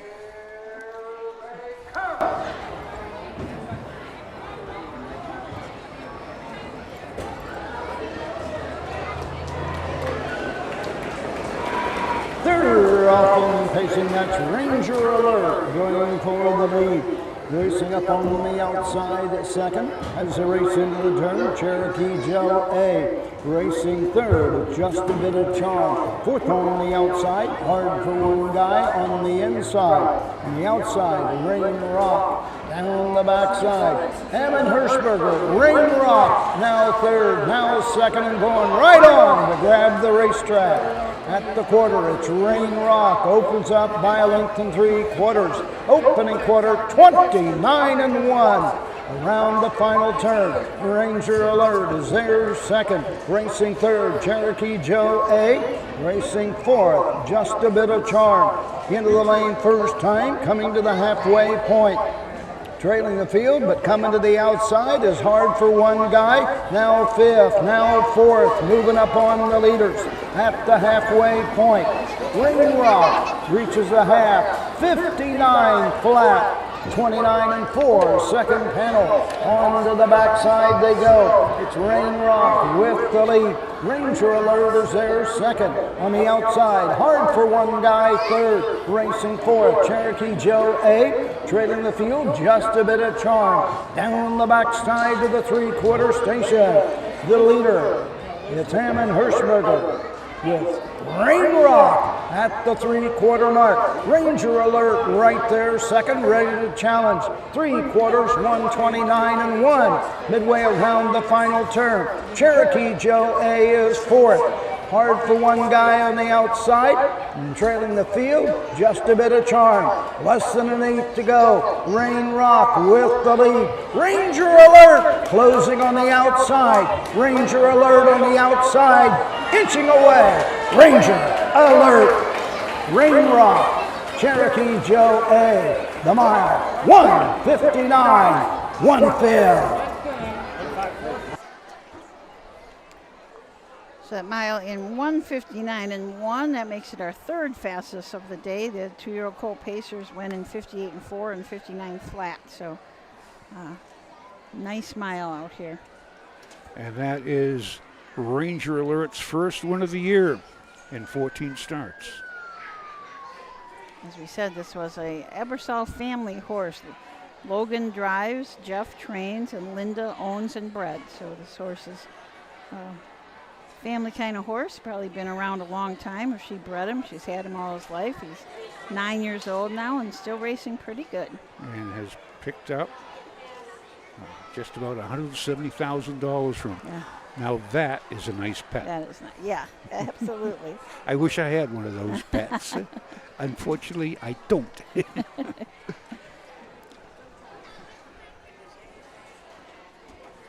we're going to see the Ranger Alert and Logan Ebersol coming back to the winner's circle. And as we've been talking about, the stands are just packed all around the outside. Everybody's got their little wiener dogs. They bring them in wagons. I see somebody with a baby carriage, and I'm not sure if there's a baby in there or a puppy. There's a wiener dog in there. There's a wiener dog. And I said I was going to take a picture, and like 5 of them jumped right in. Did they? Didn't have to ask twice. Yeah. They said, want me to go out and get my daughter? We'll put her in it. We'll have everybody was available. But great to see people out to the fairs and enjoying themselves, I'll tell you. Yes, I could tell when I came in, the parking lot was just packed. So it was there's a lot of people here enjoying a lot of different things at the fair. The 100 Myers Memorial free-for-all pace. Number 1, Ranger Alert. Linda Ebersol of Chesterville, Ohio. Jeff Ebersol, the trainer. Logan Ebersol in the sulky. 9-year-old Gunning, the Lone Ranger out of Red Hot Alert. Home a winner in 1:59, 1/5. That's Mike for you on the radio. Who? Carpenter. That's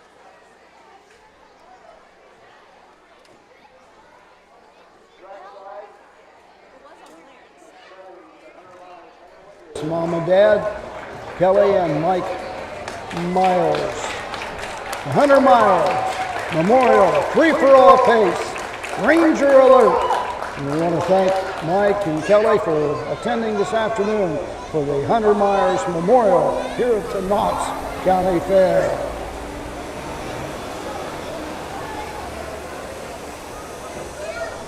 So Hunter's family in the winner's circle for this Hunter Myers Memorial, Mom and Dad.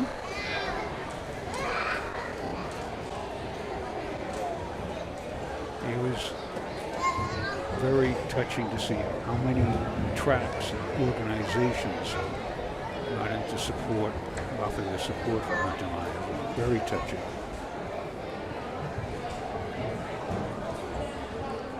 Results are official. Number 1, Ranger Alert, the winner. The 2, Just a Bit of Charm, 5. The 3, Hard for One Guy, 4. The 4, Cherokee Joe A, 3. The 5, Rain Rock, 2. Top down, 154, 3, 2 on the bottom. The quarter, 29 and 1. The half, 59. 3/4, 129.1. The mile, 159 1/5. Wiener dog races coming up in just a few minutes here at the Knox County Fair. Harness racing tonight, the first of 12 at 6 p.m. Be here! So as Roger said, you're going to come back right back here in a couple of hours at 6 p.m. for the second card of the day here at Mount Vernon. Also 6 p.m. tonight, Tiffin. And Paynesville at noon tomorrow. So we've got a lot of racing for you guys to enjoy. We hope that you will stay tuned with us. You can watch either on Facebook page. Sometimes we can't get two up on the Facebook page, but you can always look at YouTube. Check us out there. Also coming up this week is going to be Sydney, Tuesday at 5 and Wednesday at 5. And then at the end of the week, we've got Piketon on Friday and Saturday. So lots of racing coming up for you folks. Lots of exciting racing. Yeah. Yeah. We're trying to debate whether we should stay on for the Wiener Dogs or not. Would our fans like us to stay on? Yeah. Is Roger doing the Wiener Dog race call? Yes, I do believe he is. So we probably. They have consolations prizes of those little packets of mustard, relish, and ketchup for the hot dog. For the hot dog racing. Hot little dogs. Hot little doggies. So I don't see if I see the.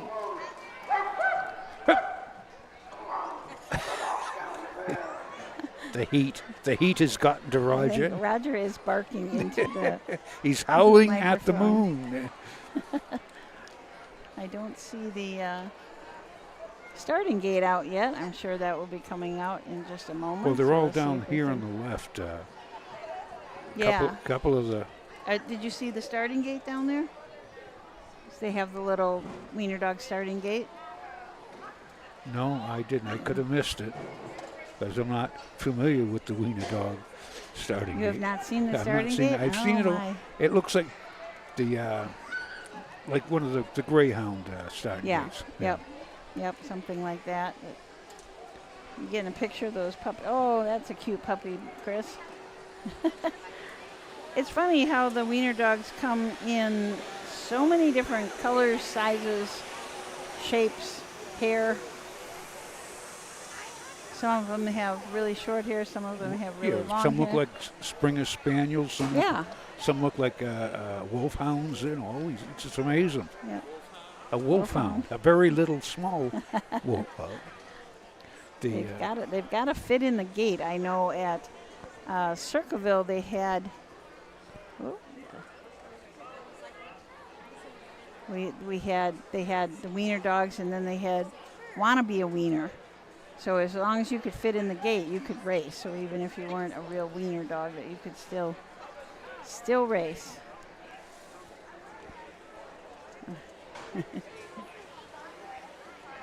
Yeah, we're getting a little crowded here, aren't we, Chris? We need to, but we do take up a lot of room. We do.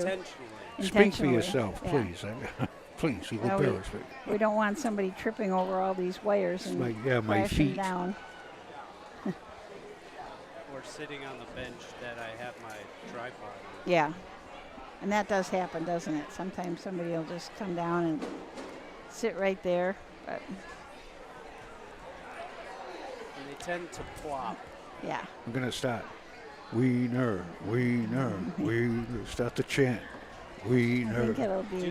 Do the Wiener wave.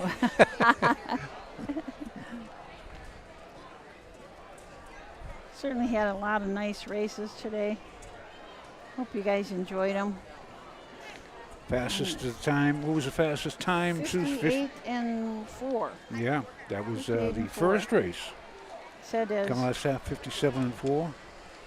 And we kind of spread out the love between the trainers and drivers. Edward Miller had 2 driving wins and 2 training wins. And Edward and Betty Clegg each had 2 training wins, so they were the high point trainers and drivers of the day. Wiener, wiener, wiener. Be like a near riot if they don't get these dogs out on time. I was thinking about the crowds too. Years 1982, 1981, when they had the baseball strike. Foxborough Park, or Bay State, whatever it was called back then, decided to have Name the Horse contest. So they had the horse that they gave the breeding and the dam and all the things, and name the horse, and you're going to win the horse itself, and plus 3-month training too, with Bert Beckwith, who is Brett's father, the grandfather. So they, for celebrity-wise, they had Johnny Most, who was the voice of the Boston Celtics. This is Johnny Most. I have out courtside, and he's like, these dirty, filthy, lying. He was like really, he'd go out of his mind with things, but they loved him. And so they had him pick the winner and name the horse. So I ended up, they said to me, would you take the horse down the winner's circle? Sure. So I looked at it was a little runty thing, too. I just joked about, I says, I'm going to throw a pair of knee boots in to go along with them, too.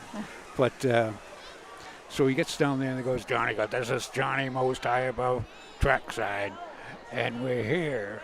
And the top finalists are, and he named off a couple, and then he said one of his picked was Johnny Most. Johnny Most. The winner is Don't Need Baseball. Because of no. Okay.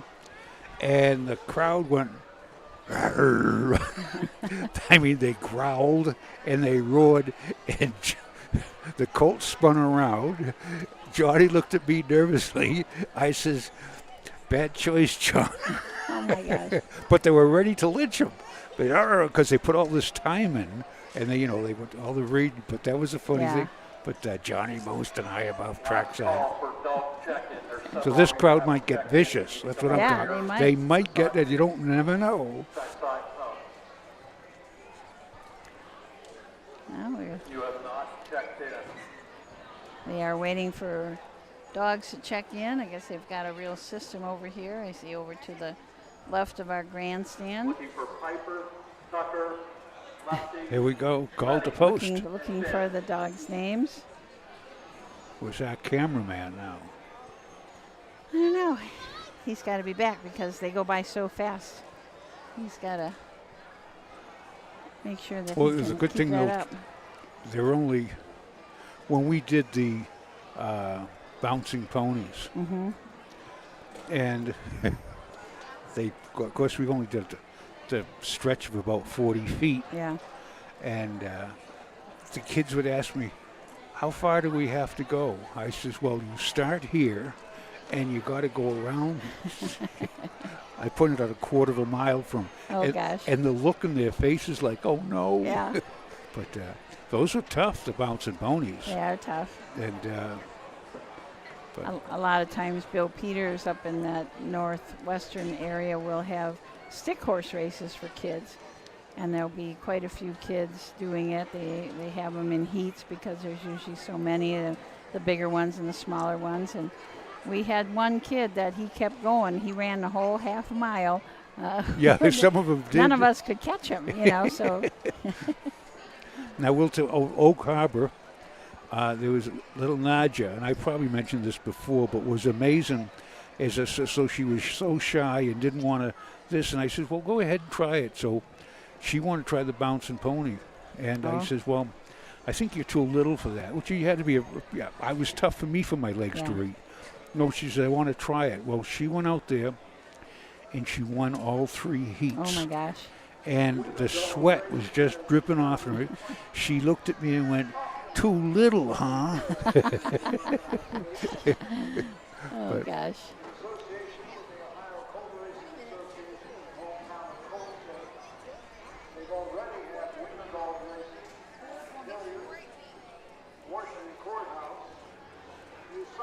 Yeah, Roger's talking about all the places that they've already had wiener dog races, and that's Woody Willem. He's kind of the mastermind behind this. He's got a. That's why I didn't see the start gate. They have it in that. Yeah, they trailer have it in that over there. trailer. So they will get that out. So we've got some. Looks like we're having some movement on the wiener dog situation. They're going to get some. Looks like they've got a sponsor.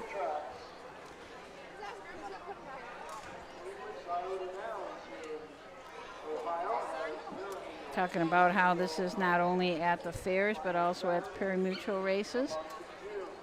Tracks. Scioto Downs had one. It just has gotten to be a lot of fun. A lot of people enjoy it. Now, is there an association that?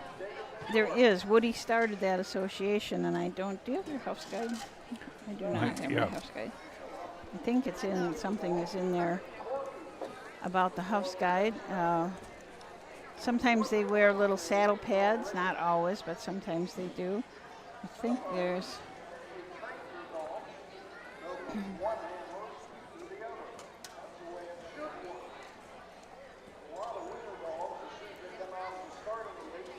Roger's saying the purpose of this is the dogs are supposed to go in the starting gate. There's one handler in the gate to put them in, and then there's another handler at the finish line, and they are supposed to run to that handler. But a lot of times they are running all over the place instead of to their handler. They at this first time that I saw them do it at Scioto Downs, one ran behind the tote board, and we never did find that little dog again.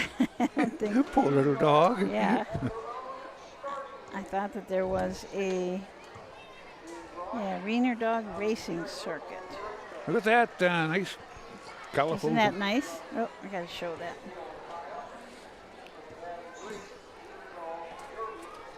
Oh, my Lord.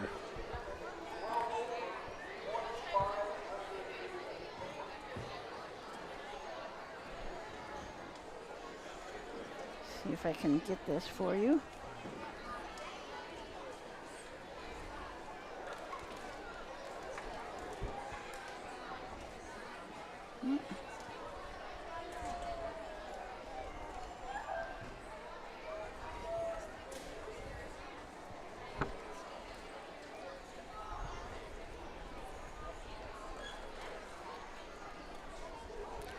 I want to ask Susan, is they got classes for these? I mean, do they have fillies? Do they have colts? I am not sure about that. Well, I want to find out. Well, I am not sure how they manage that.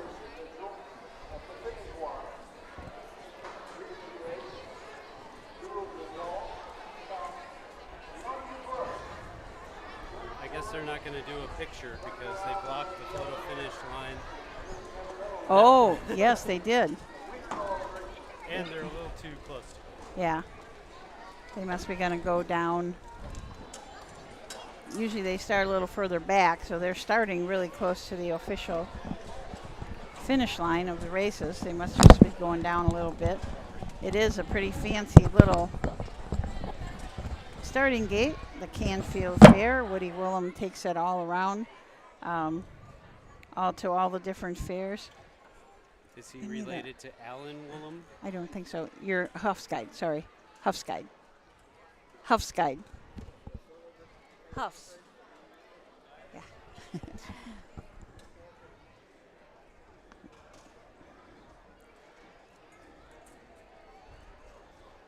Wiener Dog Racing Circuit. So this year there is the 2025 Ohio Wiener Dog Racing Circus in association with the Ohio Colt Racing Association and Home Talent Colt Stakes. So they raced at Hilliard, Washington Courthouse, Bucyrus, now at Mount Vernon today, Mansfield, Troy, Canton, Canfield, Ashland, Coshocton, and Lancaster. So lots of places to come and watch the little wiener dogs. I am right now questioning our thought of staying on. Yes. But We've By been the on time this. we're done, we'll start the next card. Yeah, that's very true. They're kind of slow getting this going. I thought it'd be much faster. I don't think they were ready. No.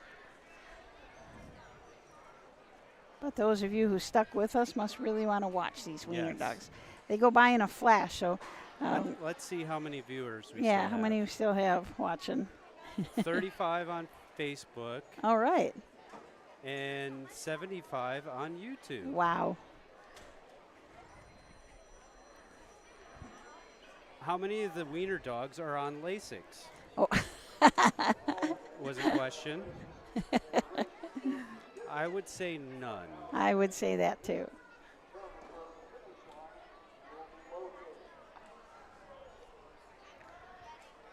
So I wonder what they're doing something with a. Oh, they're trying to make sure they have the distance, right?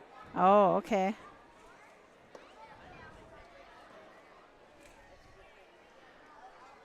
It'll be interesting to see how many heats they have of these.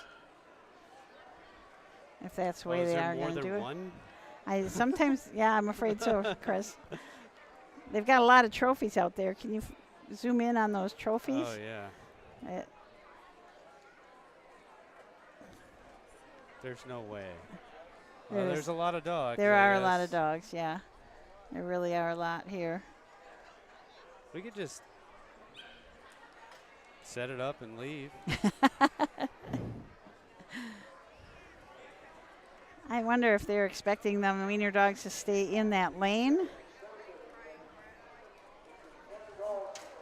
Because I don't think that's happening.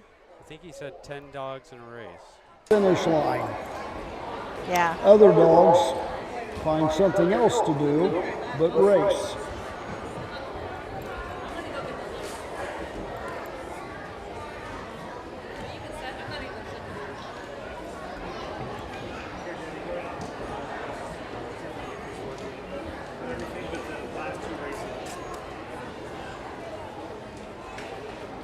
So Woody's out there getting it all straightened out.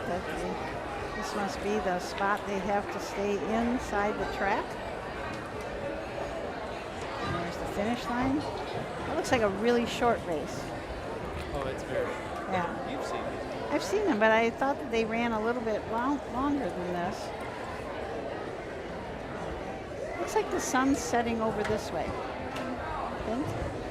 Sun is creeping up on the higher and higher on the benches. If it means you're going to be right in the sun tonight. Bring me a program. Looking into the sun, I can't remember. Huh? Right, yeah, you won't. I'm going to go get a corn dog eventually. Turn that off. Roger just said he's going to go get a corn dog eventually. But Yeah. I'm sure he's staying down here for the race. He's going to call these races. Last time I was here, I had the best bloomin' onion that I've ever had. Oh, really? I believe from that fried pickled spot over there The fried pickle spot's got the best bloomin' onion. that I've ever had. They chop it up right in front of you, bread it, or batter dip it, Batter it. and then drop it in. Huh. Well, that does sound good. I said it's a little too much for one person. Yeah, they are. They usually are. And I heard it's like 1,700 calories per onion. Oh my gosh.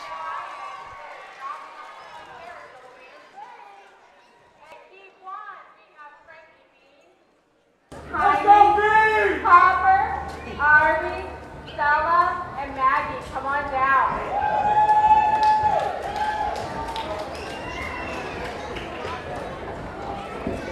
The puppies are coming down to the track for race number 1.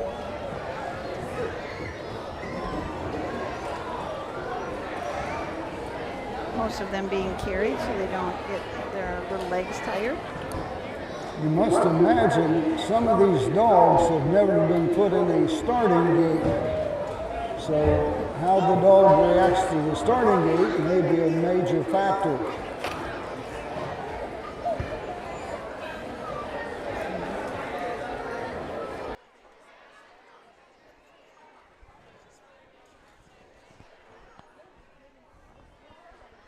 getting their little numbers on now.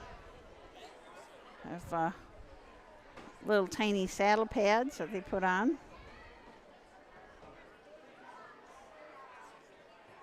So if you've never seen these before, they have one handler puts them in the gate and one handler is down at the finish line so they can call for them. Harvey is yellow, Stella is red, and Maggie is green.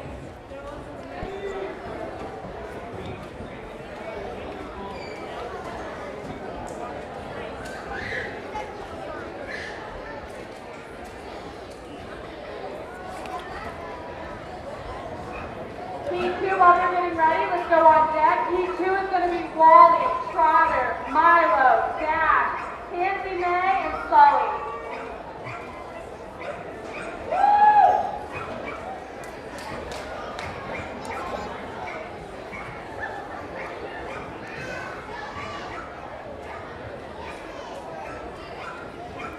No, the dog goes in the starting gate, not the youngster. There was a little boy that tried to crawl in the gate. Handlers have to stay behind that one line. Okay, are we ready? Here we go. Let's count down from 5. 5, 4, 3, 2, 1. Let's race! Here they come! Oh, no doubt about that. As you can see, only 3 dogs completed the course. But there is no doubt about the winner.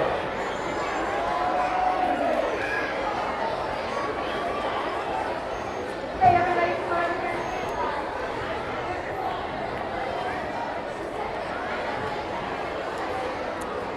As expected, as you see, you just never know what's going to happen in wiener dog races. Only 3 of the dogs completed the course. The others had other things on their mind.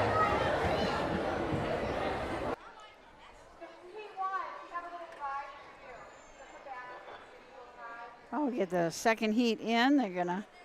They took off their little saddle pads and start again. Oh, we got it.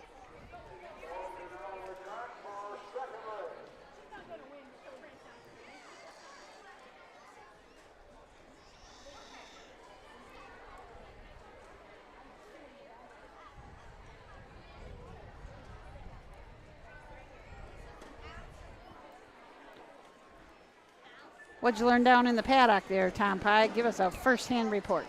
I'll tell you, the tension is palatable. It's dog-eat-dog world. Is there a lot of rivalries? Yes. A lot of people barking up the wrong tree, too. Oh. It's the winner was. I think I've seen that dog win before. That thing just comes right out and grabs the same toy. Yeah, it's fast. Just got one track mind, just to go. The other ones were kind of, oh, look at this. But that dog just went. Do we have the bloodline, the history of Yeah, each horse? got any inside tips about the bloodlines of the puppy dog? They were bred to be watchdogs. Ah. Dachshunds? I believe so. Really? There is one really tiny. I don't know if you can see that, Chris. Oh, with the yellow? No, he doesn't have anything on yet.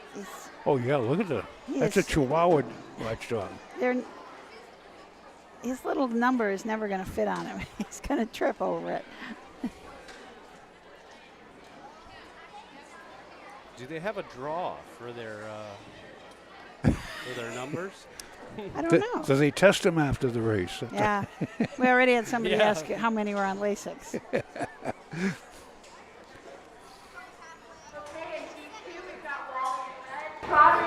Milo in orange, Dash in yellow. That's a Chihuahua. That isn't a wiener dog.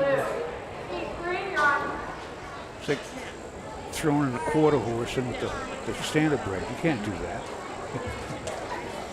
I guess if you fit, you can go in.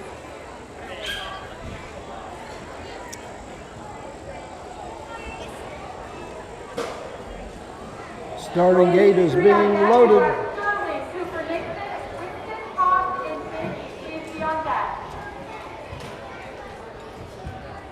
Anybody watch? We could put on these, put a stopwatch on these.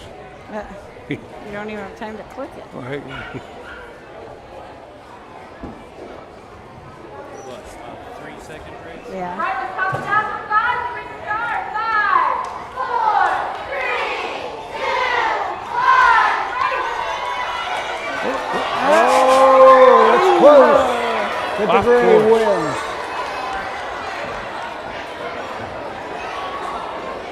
We got a judge's inquiry here, I believe. There's two in the back sniffing each other. Please. It does not count if you carry your dog across the finish line.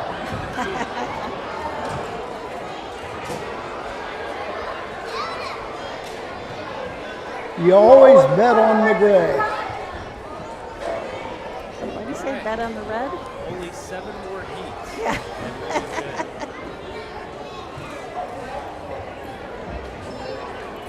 Chris will barely have time for his blooming onion. I'll have time. I'll make time. Well, I will have to file a report on marina dogs. I better get typing. I'm gonna race results from the marina dog race. This will take a whole page in your. I think it will. Got a couple of good pictures of them coming out of the gate. Did you? Yeah. There was a kid down there with the big melon head that just kept getting in front of me. I backed away a little bit.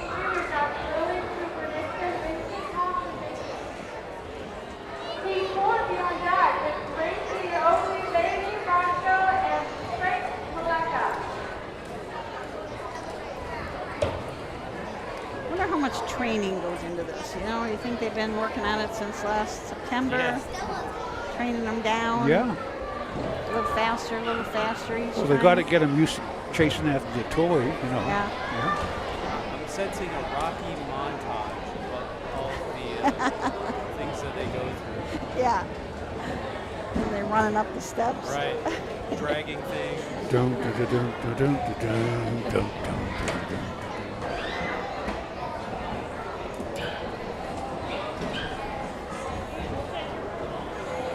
A lot of very excited kids because I think this is their pet probably. Dogs for the third race are in place. Okay. Hey, Rod. Getting ready. Have a little equipment problem.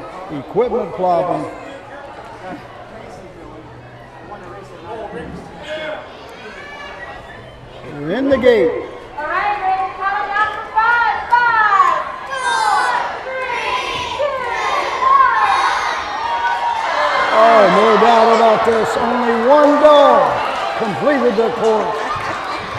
Pretty in pink. I need to investigate. The gate looks like Is it's that the slanted 7? backwards. I don't know, but I Look think at the it, one see? with the orange.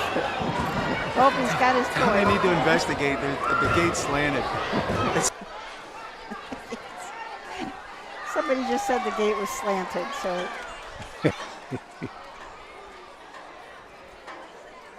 Well, I wonder if this is the. Are we ready for the final? Well, we still have dogs that haven't raced.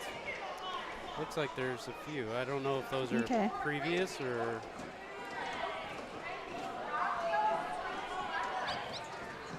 Everybody's leaving. Yeah.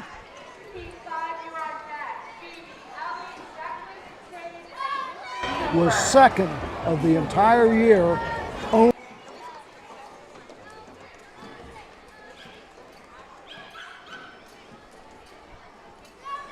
I would say there's at least one more heat, unless this is the championship.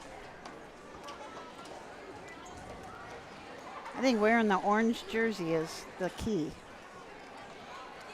Yeah, the first one was orange, right? Yep, and this last one was orange, so. You know, that could be. Could be. Very possible. If you ever get into wiener dog racing, remember that. These little tips that we give you. Yep. Wiener dogs are terrified of the color orange. Yeah, so they run like crazy.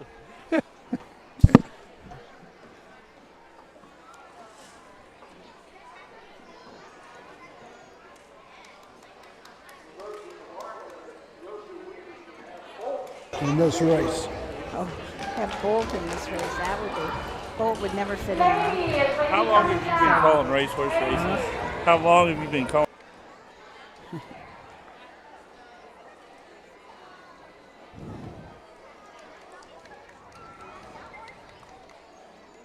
If Frank finds out that we stayed on, he's going to want to sponsor this. Yeah. And the wiener dog race is sponsored by. Roll commercial. Yeah. Yes. Roll a commercial. We can get have somebody for like the super duper hot dog stand, or Does Big Hellman's D's- man. Sure. Yeah, Does- Big D sells. Does Big D's make equipment for Yeah. wiener dogs? And I know they have a huge dog line. So Really? They do. Oh, Yeah, I they didn't know make a that. lot I of was stuff. making a joke. Yeah, and I won't Here they charge come. you a penny. There goes yellow. It's a yellow. And again, That was a real race. Yeah, that was. the dog in the red taking a look at everything. I used to work for Center Murphy blind We bar. stayed Blind with Side of the bridle. Downs. They look like and they could we use were head out poles they or were out of something, Gabriel, don't Ohio, they? the Simpsons, with Shawnee Mini McCorn. Sultan. Terry Yeah, Holton used yeah. to drive for us. With the cat And driving. back then, I can remember hearing you when going to the county fairs and stuff. I You were believe always they there. tried When I was a kid racing on this track with my run. dogs with monkeys on the back up in Rockingham Park in Oh, the really? 1930s. That didn't work too good. I can't Did you say in the imagine why. 1930s? Did you just say in the 1930s? How old were you back then? I was a mere lad in knickers back then. Oh, okay. No, they just Be I just careful with that. the knickers are tough on you. But they had Lou Smith was a great promoter and a very powerful man in New England racing. In fact, when they built Route 93 through Salem, New Hampshire, he had them plan it so it went right by the door of Rockingham Park. Oh. A lot of pull in the legislature, but he very always it's Bill Veck. He was New England, Veck. and if you remember, he had the midget go up to bat in the World Series. You got I don't know if that's a politically correct word anymore. a little tiny little fella, a wee man went up there. The wee man went up there. There you go. And he the strike zone was so small that he walked him on 4 Yeah. pitches. Yeah, so Ow. it's only at bat. I don't know. Is this still another elimination heat? Well, I'm gonna head on out, I believe. All right, I'm Are going you to not go. 5, entertained? 4, I gotta, 3, 2, 1. this is a Does quick- anybody want to on the win? move. He went off course. He's back on course. Finally, we get a winner. Judge's inquiry. Please hold all mutual tickets.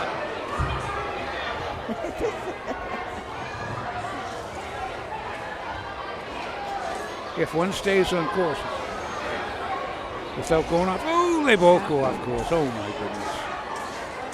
But then the Here yellow comes one. one. Here comes oh, one off course. Oh, I think they're going to have to qualify again. Yeah.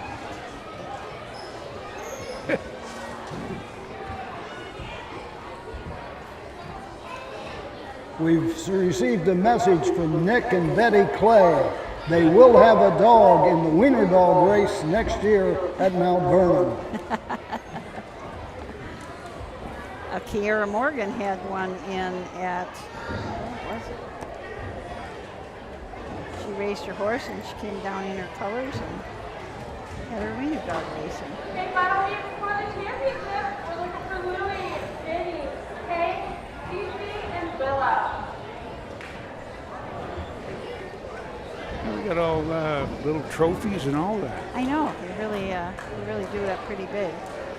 Now this is the Great Wiener Dog Derby from Canfield, over at Canfield Fair. Now, are they the sponsor? I don't know if they're the sponsor. I know that they put this all together. Mike Webkenberg also has a little gate that he made that it's basically the same thing. So.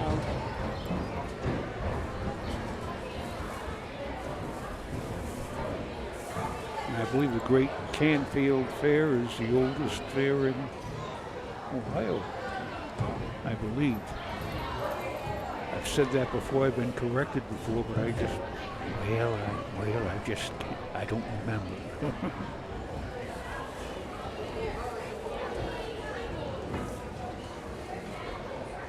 Well, I think we're going to watch one more and then we're going to cut it.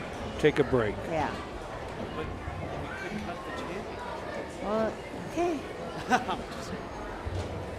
You're the producer. I'm not advocating that we stay on.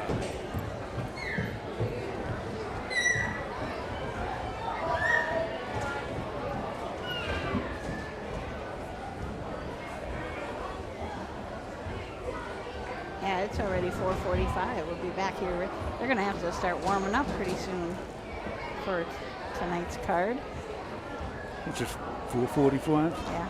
Start within 15 minutes. First race goes off at 6. Hey, Woody, we have a complaint. Somebody says the starting gate is slanted. I think that's perspective. Yeah. Charlie Myrick's filing an objection.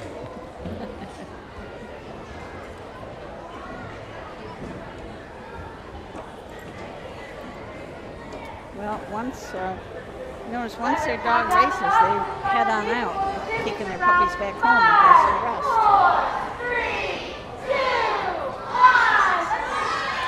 And they're off. Oh. And nobody's going to the finish. Oh, finally the green. Oh, of course. Oh, get back on course. Oh, he hasn't crossed the finish wire. He has not crossed the wire. He wants tummy rubs. There he's back up. So far, we don't have a winner. We don't have a winner. Come on.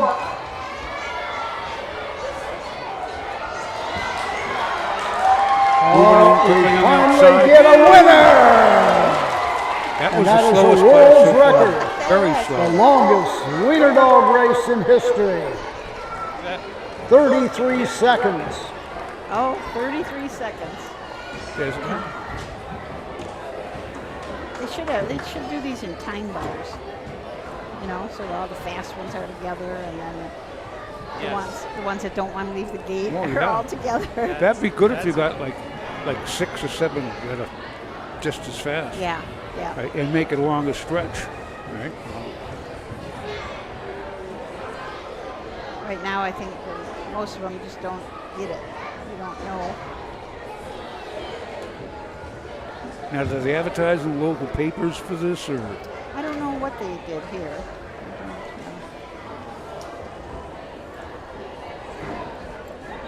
Yeah. If Woody sticks around tonight, we'll ask him. Well, I think we're done, guys. I think thanks everybody. That was a lot of excitement. That was. It was fun to watch. But the best thing that I can see that comes out of it is that all these people got to see those last 3 It harness introduces races. new people to harness racing, and they got into it. They did. Yeah. Yes, they were cheering and clapping and all that stuff, which is great. Was I scared when Kara Morgan won the race? All the little girls in here, they were all clapping. Yeah, as Susan says, I can do that. Do that too. Yeah. Okay, well, join us right back here at 6 o'clock and have another monitor available so you can watch Tiffin and here at Mount Vernon. We will see you in an hour and 15 minutes. Thanks for joining us. We'll see you back here at Knox County. I am going off to write my report. All right. Have a good night from me. All right. We'll see you in an hour, everybody. Good night, everybody.